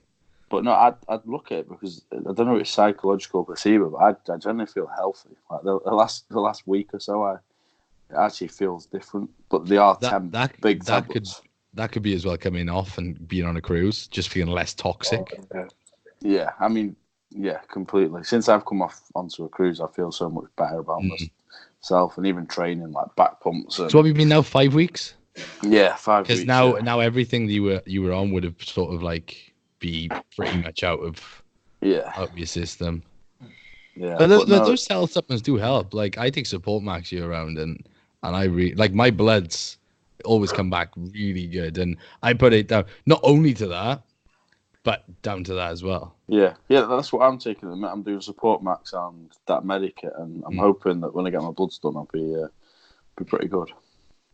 I think you can usually sense it though with bloods, can't you? You can usually tell in yourself if you feel pretty healthy, you've got no like weird side effects. I think you got a good indication that I usually know that if there's something untoward, I usually feel there's something not quite right with me. Yeah. I also think with the range of products we've got now, like the supplement needs range, etc., stuff Strom's bringing out, the stuff that Redcon One's bringing out. As long as when you're taking all those products, it's so easy to go right, if you know what I mean, to buy those products. Yeah, of course. Like, it's not like, I have to look through fucking all these forums, or I have to go on to Dontu Trudell and see his post. Because the majority of these people have done the graft, have done the work, and they've all put it all in. And then you might be looking at these posts, and you look on the back of your product, and you go, fucking hell, it's got that in it. Shit. Start picking up, do you know what I mean? And at the end of the day, like, do you know what I mean? With all these products like JP brings out, etc., you feel like as long as you're hitting those and taking all, if you're doing everything right, get your bloods back and you come back and everything's fucking brilliant and wicked and you're laughing, lovely jubbly. That's the thing about when it comes to products like that. Like I think a lot of people see it as an unnecessary expense because everything's okay, but they're more of a prevention than a cure. You don't want to get to the point where you need to sort your health out. You want to make sure you never have to because you're preventing that from happening. But then you can't progress. If you're waiting for something to happen, it happens. It might be you might have gone too far, but you can't progress anymore. No. And if you want to make this your career, because I guarantee all of us would love to be a full-time bodybuilder one day. Do you know what I mean? We'd love that. IFBB Pro card. You're not going to get to your goal. You're not going to reach where you want to do. Do you know what I mean? No. And you have to knock it on the head because you were just an idiot and you didn't want to part with 100 something pounds or whatever. Well, do you know what I mean? And look, we don't go out clubbing, we don't go out doing this. I'm pretty sure at Christmas time, it made me realise going to speak to some of my mates and them going, I sink like 70, 80 quid a week in the pub. What? And then you're fucking sitting there worried about spending fucking 100 quid a month. Yeah. That's your time of you going out fucking, you know what I mean? It's nice going on something that needs buying the products. Oh, I'm getting me fucking Tudker and Knack tablets today, fucking whiskey. You know what I mean? I mean, that's what I'm like anyway. I'm fucking buzzing. I'm like, fucking slap some of them in. It's fucking wicked. That's the thing. Those things need to be used year round. It's something I spoke about with Rick yesterday up in Strom, and he asked me if I use Support Max year round because I said it's one of my favorite products just because it's that beneficial. and they said a lot of people, what they'll do is they'll blast, won't use it, come off or go on to cruise, use it for a month, get their bloods done, and then they're better because they've been using it for a month. And they'll stop using it because their bloods are back, and now they've got it on paper. They're like, oh, I don't need it anymore. Yeah, So they're spending 70% of the year with foot bloods. Yeah. Exactly, but because they don't get their bloods checked They're that not time, asked, yeah. they don't give a fuck. If it's not there on And paper, they go, oh, I'm okay. What else are you spending that money on? Pardon? What, like, I'm not being funny. Like, if you're earning an income and you're making a living, whatever you might be doing, what else are you spending that? Well, Sport Max is only like £30 pound, £40. Yeah, but mate, you got to think like smoking, for Well, example. That's a massive one. Going out on the weekends and drinking. Like you said yourself, your mate, 70, 80 quid a week. yeah, I know, but and they're not going. They don't want to be bodybuilders. Like, if we're talking about the guys who want to rest in the gym, etc., you want to do this. Like, maybe it's because I'm fucking weird, but I wouldn't. It's not being weird. It's just understanding how important health is. So, oh yeah, I won't spend that money. I'll put that money towards what? No. That's my longevity. Yeah. That's me going. But Being able to see this way through and look back at my career when I'm 50 years old, not in a fucking coffin. You know what I mean? For me, 100%. I'd say for me, the money I spend on gear is also money I spend on health subs, because I'm not going to take the gear unless I'm taking health subs. Mhm. I think too many people, they're willing to spend money on gear and they'll negate that side of things. Mhm. I've never understood that. Like, you've got the money to buy gear, so why don't you have the money to, for the health subs? It's not one or the other. But it's because you can't see it. Like, it's not visible. Do you know what I mean? So people just neglect it. It's like, if I take gear, I'll look better physically. If I don't take health subs, but everything's fucked inside, I can't see my insides, so I'm cool. That's literally how people's brain works. Because they're fucking retards. The same reason everyone's got shit back. Hey, fuck you, cunt. I was going to say also, just to change the subject a little bit, have we all been cinema this week? I didn't go see Jumanji. I know, you went to watch fucking Star Wars, you dick. Yeah, I couldn't fucking help it. I couldn't help it. It was there. I was like, oh. I've heard Star Wars is good as a solo film, but as part of the saga, it's pointless because it's just fucked. No, not at all. Who the fuck said that? What are you talking about? Star Wars. I haven't seen that. I thought. I know you watched Jumanji. Yeah. I like you. You two can leave. What happened? The homework set was Jumanji.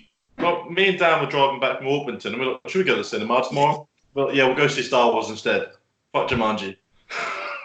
Well, hang on a minute here, because I could have watched the new Star Wars, but then I had to watch Jumanji. And I'm not being funny, right? Jumanji was all right. It was okay, right? I found it fucking awesome. Right? It was good. I just found myself laughing for like an hour and a half. That alone, I'm happy. It was funny, but like, for me, it was like, I think it was the experience that killed it for me, right? Because I got in the cinema. This is basically what happened. Get in the cinema, right? I walk, pay the geezer. Paid online, bro. Just give me my fucking tickets. Yeah, cool. Right. Actually, I'll take a fucking diet. I think I had a diet Sprite. You know, I was being fucking wicked. So anyway, I went in there. Anyway, I got in there, and there was everyone. We got the special seats, right? Because I was like, I want to be able to sit down without feeling like shit. So I got special seats, good screen, everything. Mrs. was happy. I think she had some sweets. She was sitting there necking these fucking shoelaces, whatever they're fucking called. Anyway, loads of people sitting next to me. So I'm already a bit funny, right? Because anyway, yeah. So I'm like, anyway, the film starts halfway through. I crack open chicken rice with cheese on it, right? And there's even some veggies in there. And every fucker's complaining. They're like, and they're looking around and they're smelling. I can hear them doing this. Oh, what's that smell? What's that smell? Anyway, the geezer next to me was, oh, what's that fucking smell? He looked at me and he didn't say anything. I was like, yeah, you don't fucking say anything. I'm sitting there eating my food and I was like, you know what? I feel like the odd one out here. Fucking right fucked off. It was fucking sitting there and my food stank and I was enjoying it. I wasn't giving a shit. Food stank and then I was just getting pissed off with everyone else. I would have stood up and said, have you never smelt chicken and rice, you bunch of cunts? I was saying I was scared. Just ruined the film for everyone. Leave. And then his kid was kicking off. That was the problem. His kid was kicking off. He was like, kept getting up and down. I was like, what the fuck? So you're telling me Jumanji was shit because you had a bad experience in the cinema. Fuck you. I said it was shit. I said it was all right. It wasn't like I wasn't going to rave about it. I wasn't getting a boner over fucking like Kevin Hart and The Rock. Because your boner was contradicted by every other cunt. Yeah, exactly. I couldn't get a boner because everyone else was fucking getting in the way, and I couldn't see what the bromance was going on. But you know, it was all right. I mean, the thing is, I haven't gone to watch a film, and I forgot that Jumanji kids can go watch it. It's a 12, isn't it? Yeah. 12A. You can bring like kids along with an adult. So I didn't really think about that. Whereas like the last film I went to watch before that was Zombieland, and it was at like 8 o'clock. So every fucker was in bed. It wasn't the school holidays. Do you know what I mean? There wasn't many people. It was wicked. Do you know what I mean? I was sitting there eating me chicken and rice. No one gave a shit. I was shouting. It was wicked. I was grabbing the missus head. I was like, yeah, fucking this is shit. Listening to Metallica, some zombies getting fucked. It was so good. Dude, that's a good film. Do you know what I mean? That was a good experience for everyone else. Look, for everyone watching this, there was to watch Jumanji. If you have a good sense of humor and like to laugh, go and watch it. If you're ginger, don't. No, do watch it. It's quite funny. It's quite funny, right? But don't watch it with all the. Just wait till tomorrow. Well, tomorrow, and all the kids go back. Go watch it on a fucking Thursday evening. It'll be decent. Don't watch it in the school holidays. Josh, you know why I feel bad about going to watch Star Wars? I didn't before, but I feel bad now. It's because I'm going to watch it again tonight. Watch it again? I could have went to go see Jumanji, so we could have talked about it. You bellend. I know. Mate, it was such a good film. It was a very good film. You're going to watch it again, though? Yeah, Daisy Ridley, mate. She's my future wife. Oh, okay. Aww. Yeah. Just keep. Tell you what, we were talking about estrogen. We were talking about estrogen earlier. How Aromazine's a little bit lighter on the old estrogen than Arimidex is. I'll tell you what, you're probably right. Like, Amp didn't see it because, like, we had to sit a seat away from each other because, well, we're both fucking massive. You know what it is. But anyway, so I was, mate, under my 3D glasses, I was tearing, mate. I was tearing. Luckily, I had a cold, so I could go, yeah, it's my cold, mate. It's my cold. I'll tell you what, I got a funny story. Chewbacca's dead. It's Clomid does it to me. Mate, Clomid is the... Honestly, when I first took Clomid, I remember I was on a plane to New York at the time.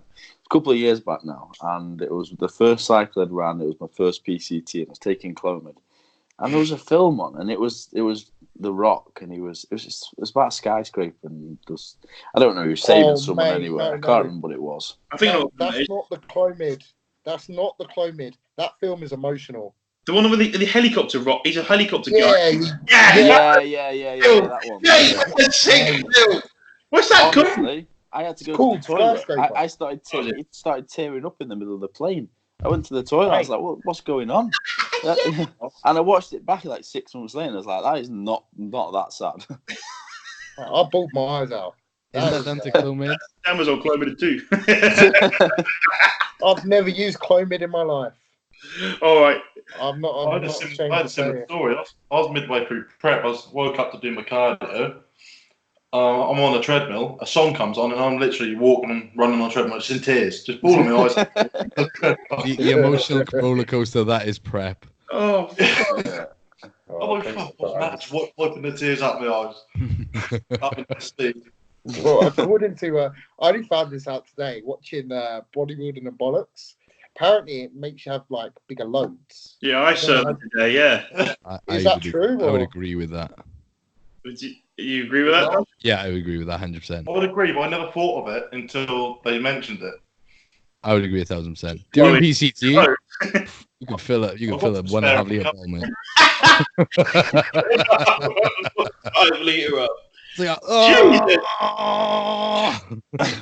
like, blowing loads. It's like, stop! It's running down the. Oh, man, this is getting too far, man. This is going too far. I had heard that was the porn star drug, but I didn't know why. Now I know why. Yeah, that's what they... If that was the porn star drug, they just all be sobbing while they fucking.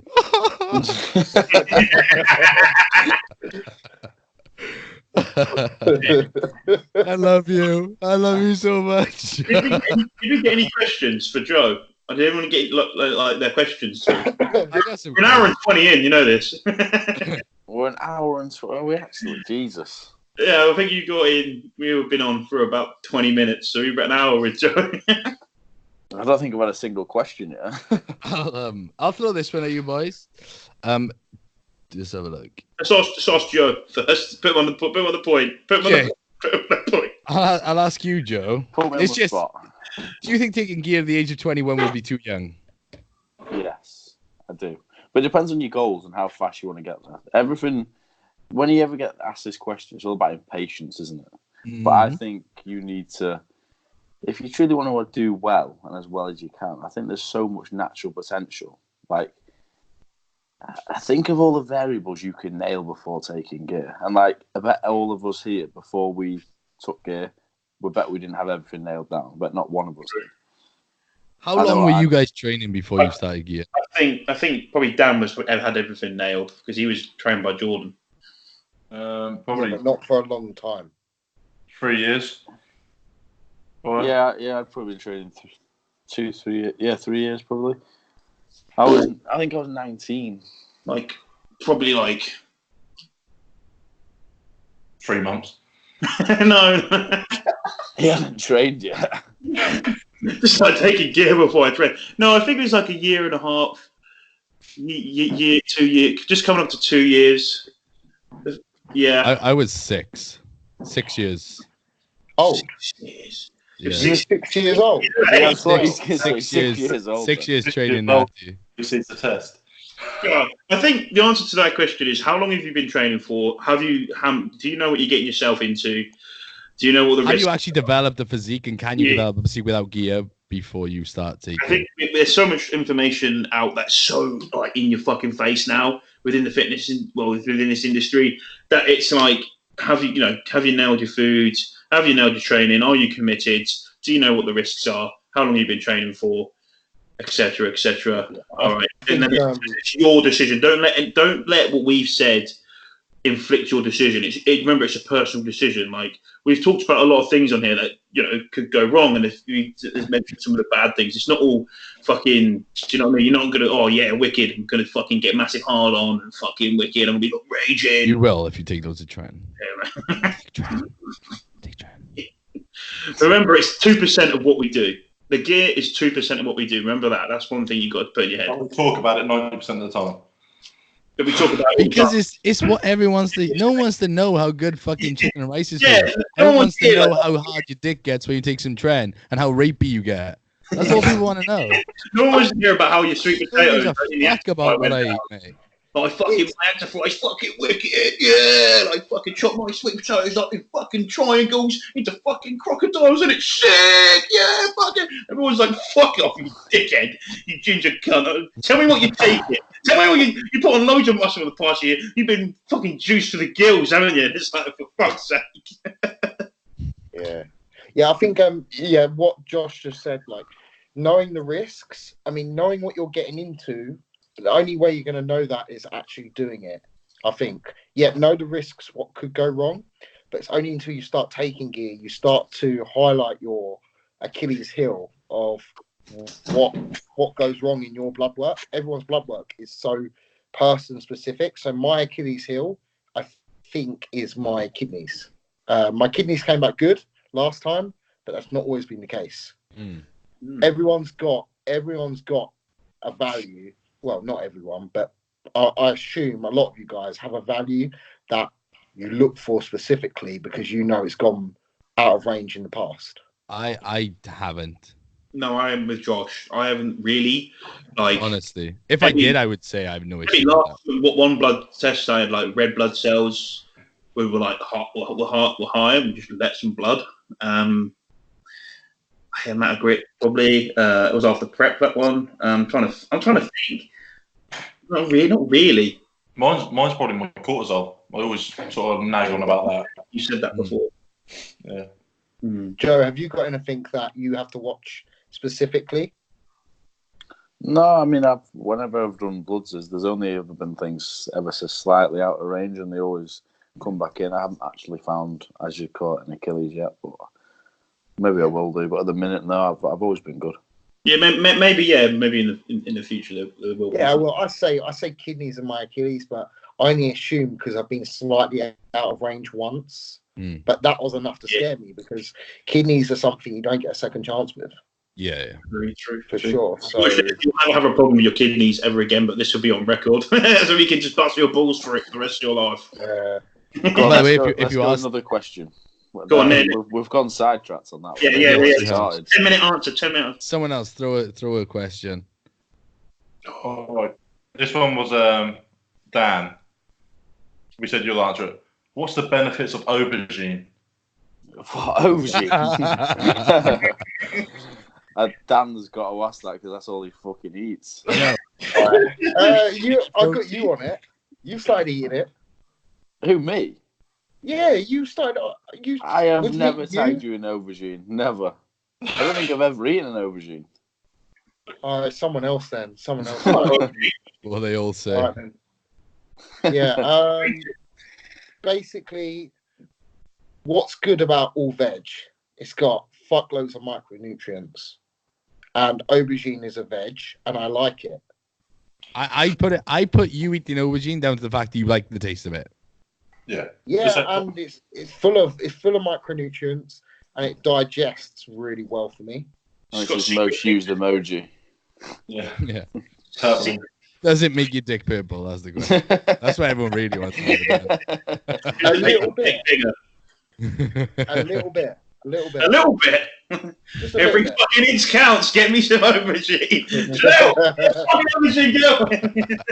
Right, come on, we're not spending 20 minutes talking about an aubergine. Anabolic. Yeah, but my tip on cooking the aubergine, the best way to do it, if you've got like a lean meat, you can grill it on there, slice it up, grill it on there, just throw it in the oven on a non-stick sheet, and yeah, grill it like that. Come out really nice. Just never boil it. Broccoli never microwave boil it, done. steam it. You don't want to. You don't want to steam it or anything like that because it comes out soggy, and you don't want that. Go to veg. Unless you like soggy aubergine. In the summer, my dad has like a veg patch and he grows courgettes. And he gets fuckloads, and they can't go through them like I can go, because I get a lot of them. That's the best. Boom, boom, boom, chop them up in the microwave with Josh. Bit of fucking pepper and salt on them. Oh, it's fucking brilliant. Yeah. I'm obsessed at the minute with veg cooked in. Well, I cook it and then I fry it in coconut oil to add fat. Oh, yeah. That's nice. Oil makes everything better. Yeah. You drizzle some oil over anything, and it's just like. Oh yeah. Yeah, coconut oil is my go-to at the minute. Next level. I love like pan fried kale in oil. Or air fried kale. Yeah, that goes. Yes. Has anyone had crispy seaweed from the Chinese? It goes like that. Oh yeah. It does. Is it? Yes. Yeah. You get myself an air fryer. You can literally make crisps out of it. Oh fucking A hell! little bag and you eating kill crisps. You know, prep pack for all you cunts. Yeah, prep. All you cunts don't know how to diet. Fuck you. This little slice on bread that you put an aubergine or a courgette on it, slices it really thin, and then you throw them all in the air fryer, and you got like a little bag of courgette chips. Yeah. Nice. Fucking hell! Go on. Next question. Who's got number one? I've got another one. Best pump and pre-workout you've tried all time best. I actually have a supplement review that goes hand in hand with this. Okay, you go. Go on. Here we go. Pump product. Come on, boy. Nah. Atomic Pump. Action Pump by Anth Bale's Max Muscle. Stupid pump. Action Pump. New pump formula. I've never heard of that one. Just come out. I tried it yesterday.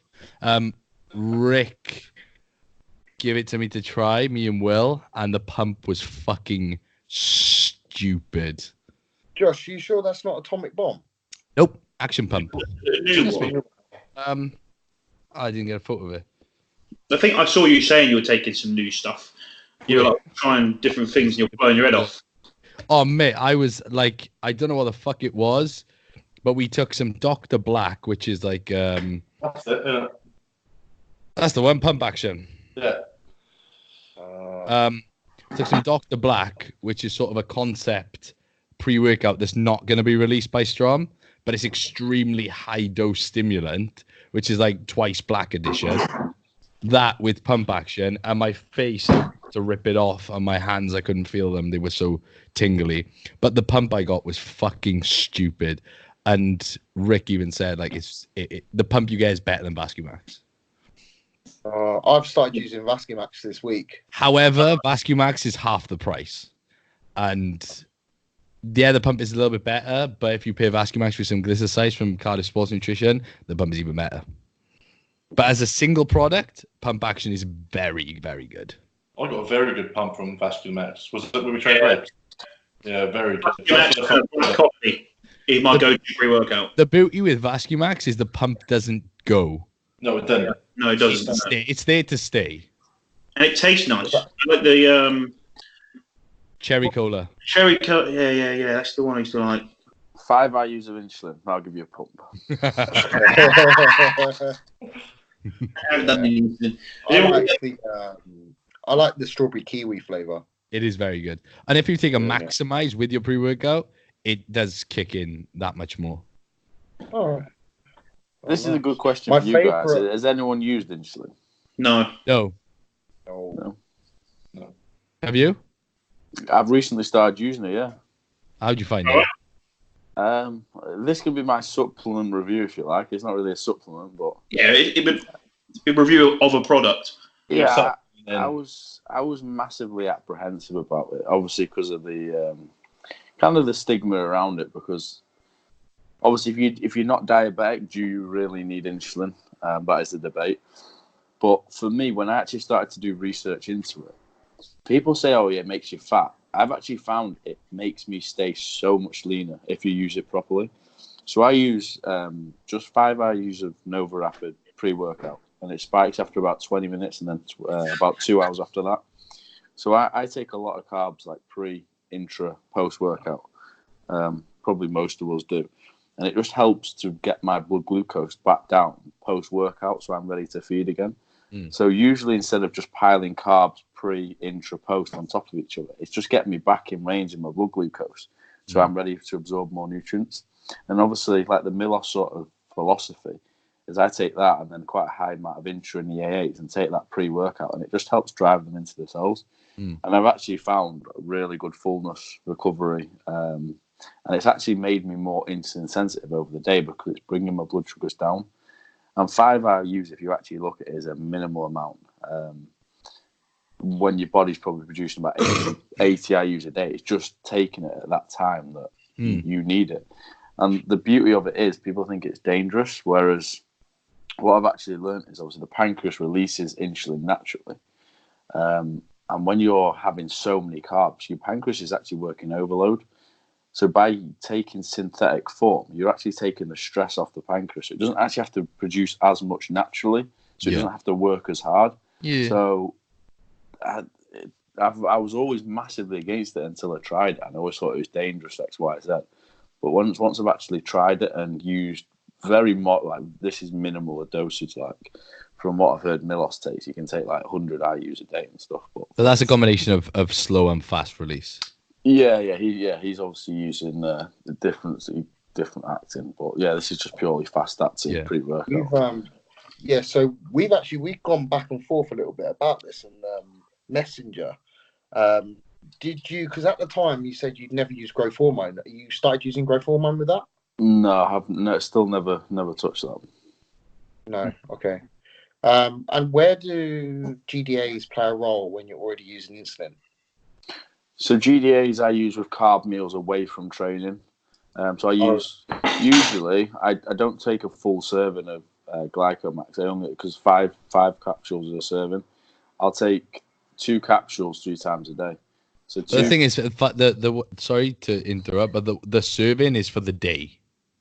Oh, it's 5 for the. Yeah. Right. Because otherwise you're getting like a mega hit of. I mean, don't get me wrong. If you're eating a lot of food and you are big, like you know, like Will, who's 150, 120 kilos, he could probably get away with 8 to 10. Whereas a normal person, you could take 1 with 5 meals a day, and that would be plenty. Post show rebound I was taking 10 caps a day. So per 5 caps, it's 1,000 milligrams of berberine, Yeah. which is high, but I was spreading the 10 caps across all my carb meals, so like 3 caps a meal, and Yeah. it kept me fucking lean. Like Yeah, it took 8 weeks post show to lose my glutes. Mm-hmm. Yeah, So, it's a product I'm going to keep in all off season. To be honest, I really like it.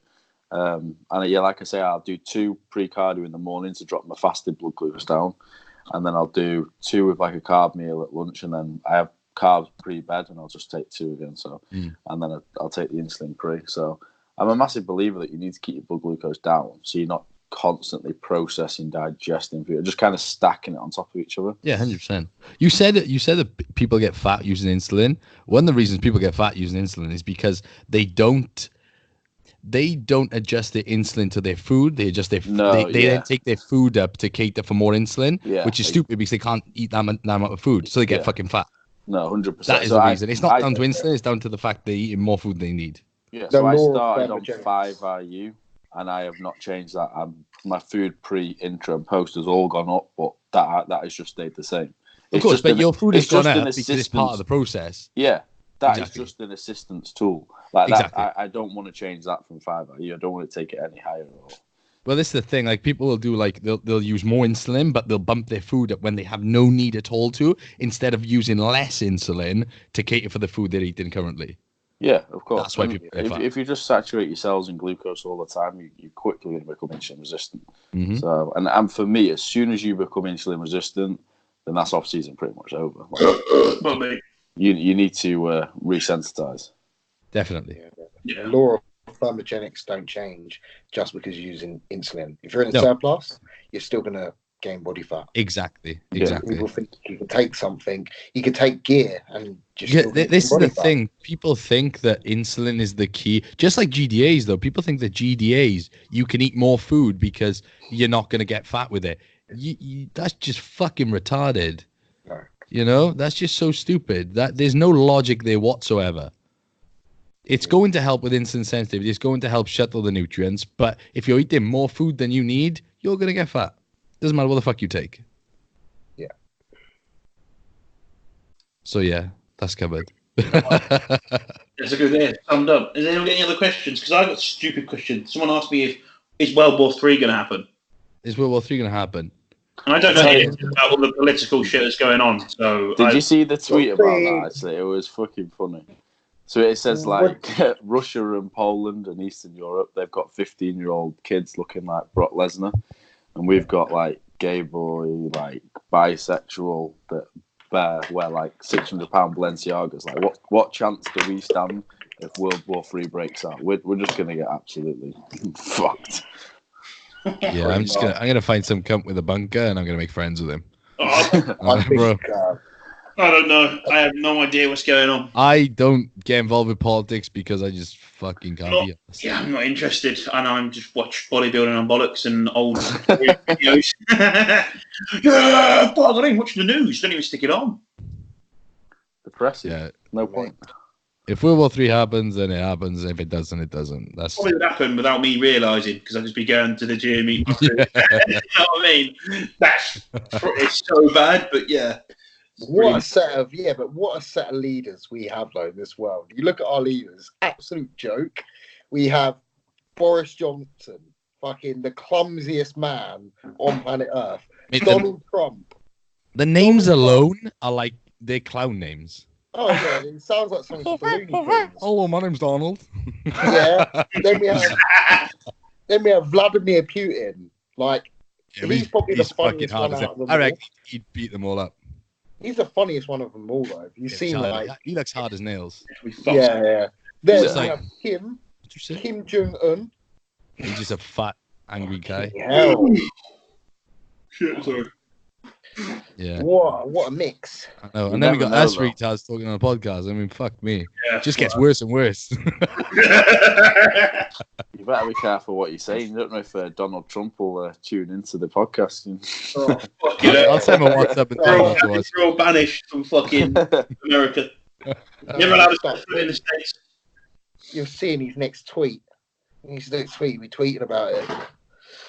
But, we got any other questions? Fuck politics. And I don't know. But no. I put mine up like an hour before we came on. I have. I can have a look, but I've got to come off the screen because I'm on my phone. Oh fuck. Right. Come on, we need sensible questions. Not none of this. It must be something you Ooh, What is that? I've got some good ones. Shit. Right. While we're off the topic of bodybuilding, favourite film? Oh, what? Oh, That's Related film. The first film that pops to my brain is Step Brothers because it just keeps me entertained forever. You can watch that film whenever and ever. Like, you can watch it over and over. Oh, that's a good shout. You know what I like? One of my favourite films is Inglourious Bastards. That is a fucking sick Very film. good film. Fucking good film, isn't it? Just, Love that. Yeah, Epic. fucking brilliant. Epic film. But man, I could just pour out a list of favorite films, and it would go on and on and on. I don't have a favorite film. I'm going with Inglourious Bastards. Depending on mood, I'll go for this one or that one or that one. They're all good. Pulp Fiction, anything Tarantino, epic. Yeah. Yeah. Snatch. Snatch is a very good film. epic. Great film. Yeah. Interstellar. What about Joe? What's your favourite film? when someone asks me that, I always think Shawshank Redemption, like an old school. That is it. Yeah, that's a very good film. Epic film. Very good film. Very good. Favourite film? Two Girls, One Cup. Probably Marley and Me. That's a good film. What? Marley, I never watched that. Marley and Me. What? You on COVID? Yeah. Fuck me. He's the tallest and heaviest guy in this podcast, and his favourite film is fucking Marley and Me. He's a big friendly giant, isn't he? You see him, he's wearing his fucking Team Nasty top. You think, fuck, he's a scary bugger. You should write over that Team QT. Yeah. Dan agrees if he wants to. What? On Marley and Me. Yeah, all right, mate. Don't go there. Why to go together and watch it? We have to watch it now and give a review next time. Yeah, Marley and Me. whoever's on Clomid, don't watch it. Oh, shit. We'll all go on Clomid this week, just for the week. Yeah. We'll watch Shall we it. just load up and then do a podcast? And we'll just all cry together. Did you ever do the Everyone Christmas stop special one taking- high? What's that? Everyone stop Did you ever taking do the Christmas special high? No, no. Never did it. We did a Christmas special, but no one was high. I don't think I was there for the Christmas special. Was it You work? No. Oh shit! It wasn't really even a Christmas special, was it? No, it was just another episode. It was just a couple of days before Christmas. I was going to say 7 o'clock was my curfew. I have got a fucking exam in the morning.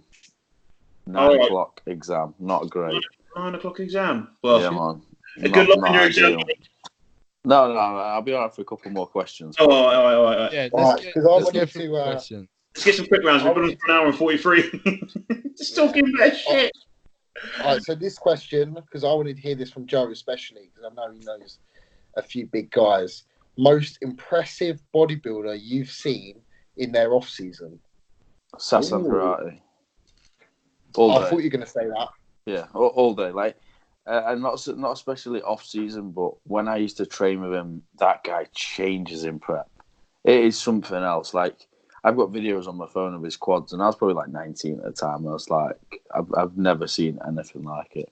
When he went into prep, he just changed by there. He'd grow and he'd get leaner. And honestly, you had to see it in person to see like the level of that guy. No one's ever made my jaw drop than seeing Sass hit a side chest. Honestly, his muscle bellies and his roundness is just Can a we- joke. What's doing? Like, is he going to compete again? Does anyone know? He's doing whatever the fuck he wants. Wow. Do you know, Joe? I keep in touch with him quite a lot. I was messaging him the other day, but he's just kind of training here and there at the minute. His priorities on obviously having he's always wanted a kid, and obviously now his missus is pregnant. I think his heart's on that, and then obviously when the child's born, fit, healthy, then I don't know. Maybe he'll come back for a second bite of the cherry. But he was so close. I mean, when he came second to Nathan at the Cali Pro, was it? Yeah. There was not a lot between them. Like he could have been top 10 Olympia easy, I think. I think he's probably hands down the best bodybuilder in the UK. Yeah, I'd agree. I think so as well. Is he? See, the thing is, I'd love to see him. Like, do you know what I mean? Hit it again. According to Luke, we were talking to Luke at Orpington, and he thinks he's retired. Nah, I don't think. When I message him, he still talks like he's got unfinished business. Yeah, I'm glad to hear that. How old is he? Does anyone know? Mid-30s. Mid-30s. See, he's coaching. He's doing a lot of coaching, so you see him post about it, and he's probably doing pretty well with that. He's still fresh. He's still fresh as well. He did his first comp when he was 27. Oh shit! Yeah, and he didn't. And I know, like, when he turned pro, he was using nothing. Like, he didn't even touch like GH instant. Like, he was on the bare minimum. And he's been coached by Aceto for a long time, and I know Aceto's very, very switched on, and he's pretty conservative with what he does. Yeah. Fuck. He's prepping my coach for his show this year. Jesus. Wow. I don't know. Question. What was the question that you just asked? Was it just for Joe? It was most impressive bodybuilder in off season. Oh yeah. Oh, all right. Well, I don't think I've seen many people. Mine is I've seen Jordan in 2 of his off seasons, pose in the gym, but the one that made my jaw drop the most was when he was at his heaviest. He was 305 pounds. This was when he was working with Milos. I think at the time it was more to me because I was younger, and I'd never seen anything like that before. That's fucking. I think even if you've seen it now, like 300 pound plus at that height is just something else. Yeah. But obviously at the time it was messy, but I just never seen anything so fucking disgusting in my life. Did you just look at like just everyone in that gym just looking around, being like, "Fuck"? No, it was quite blasé because Jordan never used to pose in the gym. Oh, all right. Very rare, but every now and then he would. But I don't know. I suppose me being the bodybuilder, I'm like, fuck, I've got to see this. So I'd like sit on a bench and just watch. Yeah, well, like no one else. Like, because if that happened, like in my gym, people would just stop, and be like. It usually was when he was about to do a big lift. Really, everyone would just shut the fuck up and be like, I've got to take the fucking rest interval. Just taking a rest. Sort of looking over like that. Yeah. Even the guy behind the desk is like, fucking hell, the music stopped. So it's even fucking weirder. He pulled the fucking cable out with his knee as he's getting up. Yeah. Fuck, man. I think one of the most impressive people I've ever seen in person is Cedric McMillan. What, in his off season or was he? Yeah, off season. FIBO 2016 or 2017. Yeah. Fucking just silly. He's fucking big. Yeah. Like he's fucking huge. He's like 6'2" and just fucking massive. I can remember seeing him McFit in Cologne. He was training, and I just thought to myself, how? Really? How is this here now living, breathing that size? What the fuck? People don't appreciate that he's a proper mass monster. He really is. Just the thing. You see him so pretty, and people think so that, pretty. But he is fucking monstrous. If he changed his posing though, like he could quickly go. If he put some heavy rock music on and hit a few most musculars, it'd soon give off a different illusion. But because he's so, I reckon he'd still play off. Yeah, yeah, 100%. Yeah. Yeah, I don't know. For me, obviously, I think like seeing meeting Jordan at Body Power this year was pretty. He was pretty big. Just to see someone sat down, like plus he was amongst other big people like Jamie Joel, Joe Howe. Sorry, he was there. James Hollinshead, obviously, James Hollinshead was like fucking a couple of days out going to New York Pro, but there was big guys there, and he stood out. Do you know what I mean? I've seen James at 30. See, but that's what I said. Like James was, I said to be fair, James is fucking a couple of days out. So Yeah, you know what I mean. Like he's not gonna, but he still was big. But just Jordan was just fucking massive. Just like it was just forearms that stood out. It's just so weird. But when you look back at the photo, you look at like someone's forearm, and like because he's short, like they're just fucking thick. It was like fuck. It was like fuck. And another person that stood out was when I went to Nathan Diash's gym. I went there and he was eating, and he was just his bull like behind the desk. I was like, all right, mate, can I have a day session? And I just casually up to Nathan. Go on, can I have a day session, mate? It's like, yeah, sure, mate. Like, I was like, wicked. He was like, do you take card? He was like, do I take card? I was like, of course you can. It's 2019. And then he was going off on what we were talking. But the way he was sitting and eating porridge and a steak while talking to me.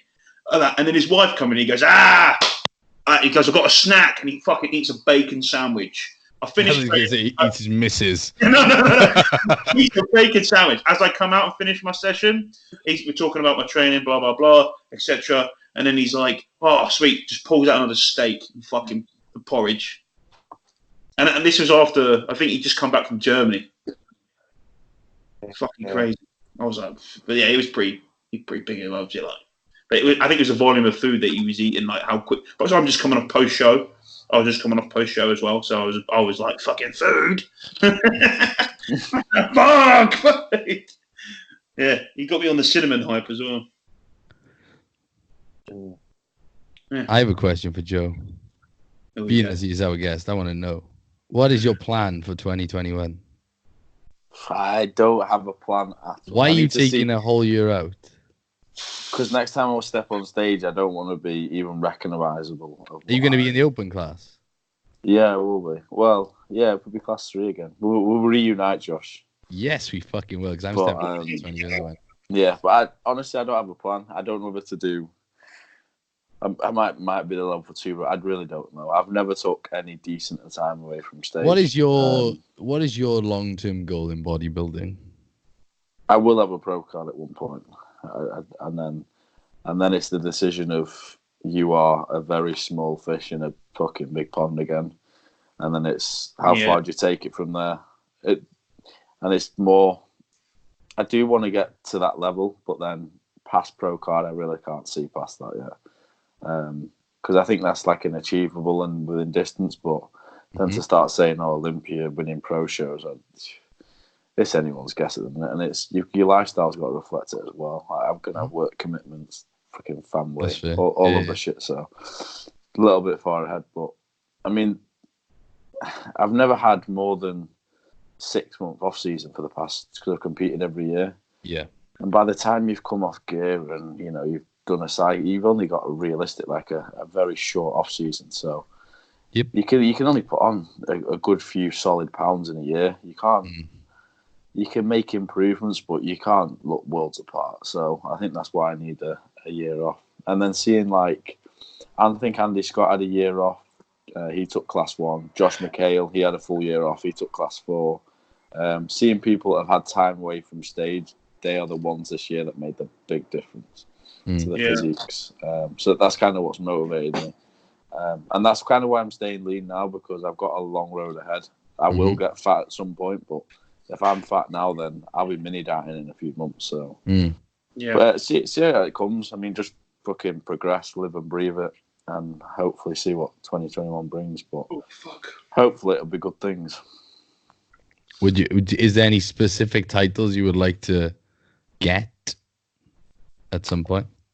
I'd love the PCA national. You've got that one though. You've got the class 3, haven't you? I have. I wouldn't mind taking that one off you. I'll fight you for it in 2021, don't worry. But no, I mean, other than that, you can keep your number one. I don't want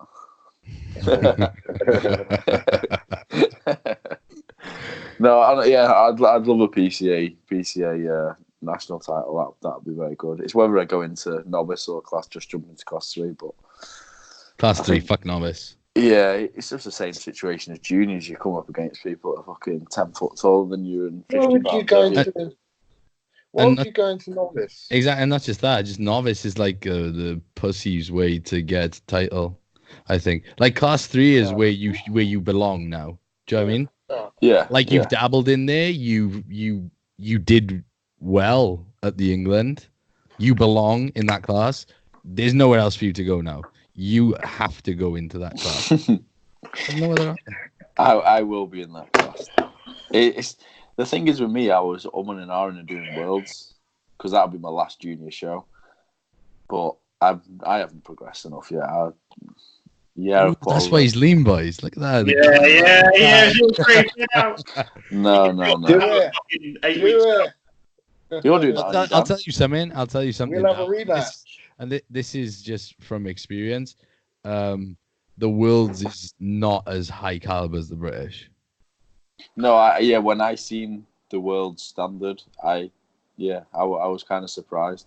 But I suppose there's not many people that are going to fly over internationally for a show for PCA over here. No. But then again, it is growing as a federation, so it could get higher and higher. Prize money for the winner. I don't know if it's only in the pro classes still. Yeah, prize money is only in pro classes. PCA bunch of guns.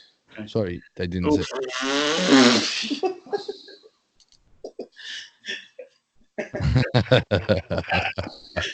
The only reason you're saying that is because you won ADHD and Tourette's and everything. I'm outspoken. And our next guest is Ryan Alexander. No, I do think there should be prize money for the amateurs. I'm not going to lie. Yeah, JP Classic did it. JP did, yeah. Yeah. But I just think it's bullshit. Like 2018, the British, they were supposed to be, and then they wasn't. And then they were supposed to be at the Worlds as well, and they wasn't.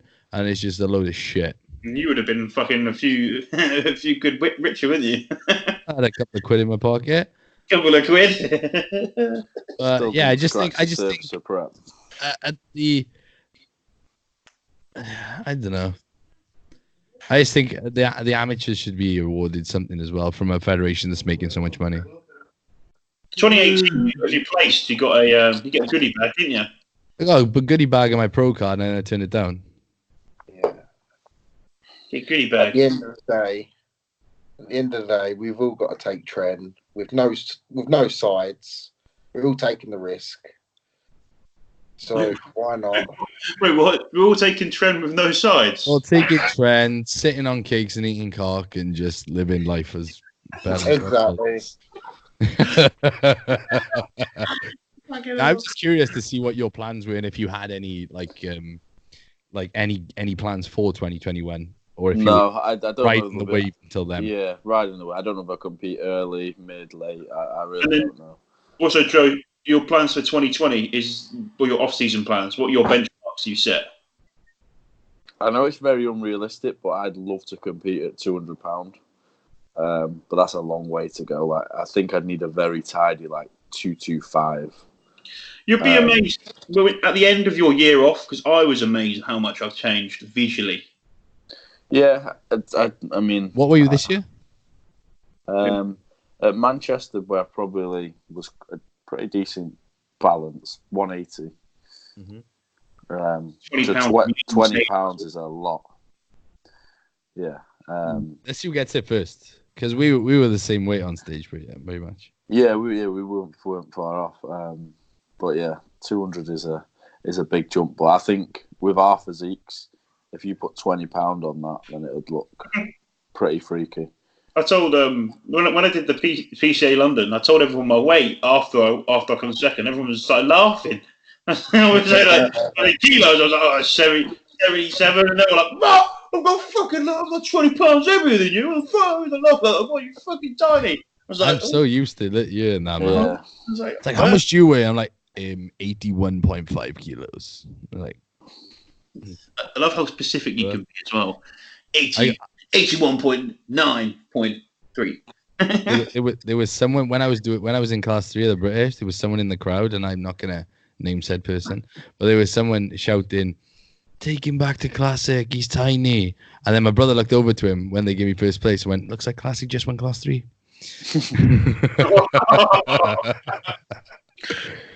But Right. yeah, I mean, we even said it backstage, didn't we, Josh? When we were sat behind, like there was bigger guys, and you were sat there saying, "Fucking hard," you know. I look shit backstage. I mean, as soon as I hit a pose, I had about 30 pounds on, and it's true. So as soon as you're under them lights and you hit them poses, you just transform. Man, literally, there's no lines or anything. Like I look like the smallest or scrawniest little cunt ever. I'm just sitting there like do. Oh, shit. You couldn't even put a t-shirt on because you had that fucking tan Dream on as tan, well. I Dream know. tan on, yeah. I love that though. Fuck. Right, lads. Do you want to call it a day? We Yeah, shall. we It's just been get 2 hours. It's been a long one. Yeah, man.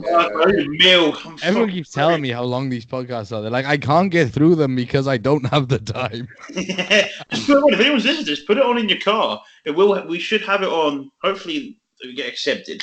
But I am uploading these on Anchor FM. If anyone doesn't know what that is, that's a free portal of getting your way onto Apple Music and Spotify. So I am putting them on there. So just put them in your car. Just listen to it as you go into work, and then as you're coming out of work, put it on. Or do what I do and listen to it at work. No, just Just put it through the speakers at work. put it Let through. everyone listen to it. Yeah, just put it through. Just listen to it like while you fucking Take a Bluetooth speaker to while you're work. at work, sending invoices off. Just like, yeah, wicked. Right, so yeah. Hope you lads have a good week. And I want to say thank you for Joe for coming on. Thank you very Really much. sir. appreciate it, mate. Thank you It's for a coming pleasure. I on. don't think I've been any much use to people, but it's good. No, you it's have. good to have a. You have. Oh, trust mate. me. Big insight in what you're doing. It's Gives fine. it- None of us are used to anyone. We just chat bollocks. It just gives everyone insight into we do. you, into your views, your opinions, and that's what it is. Just chatting pure shite. That's what we're here for. Have we got a quote of the week? Oh, what? Homework? Quote of the week. Get massive. Massive. Probably mine. It's been my quote of 2019 and 2020. You've got to do what others don't to achieve what others won't. Fucking hell. See, you have been He's using a lyrical genius. Jesus Christ. for the past hour and a half. You've just been sitting there, but now I really like you. That should be the That tag. rhymed. Oh yeah, put it in your Brian, bio, lads. Put it everything. in your bio. Yeah. All right. What's going on, guys? Right, it's been a Bye, guys. pleasure. Take For the next care. one. See you Love you later. back. All right.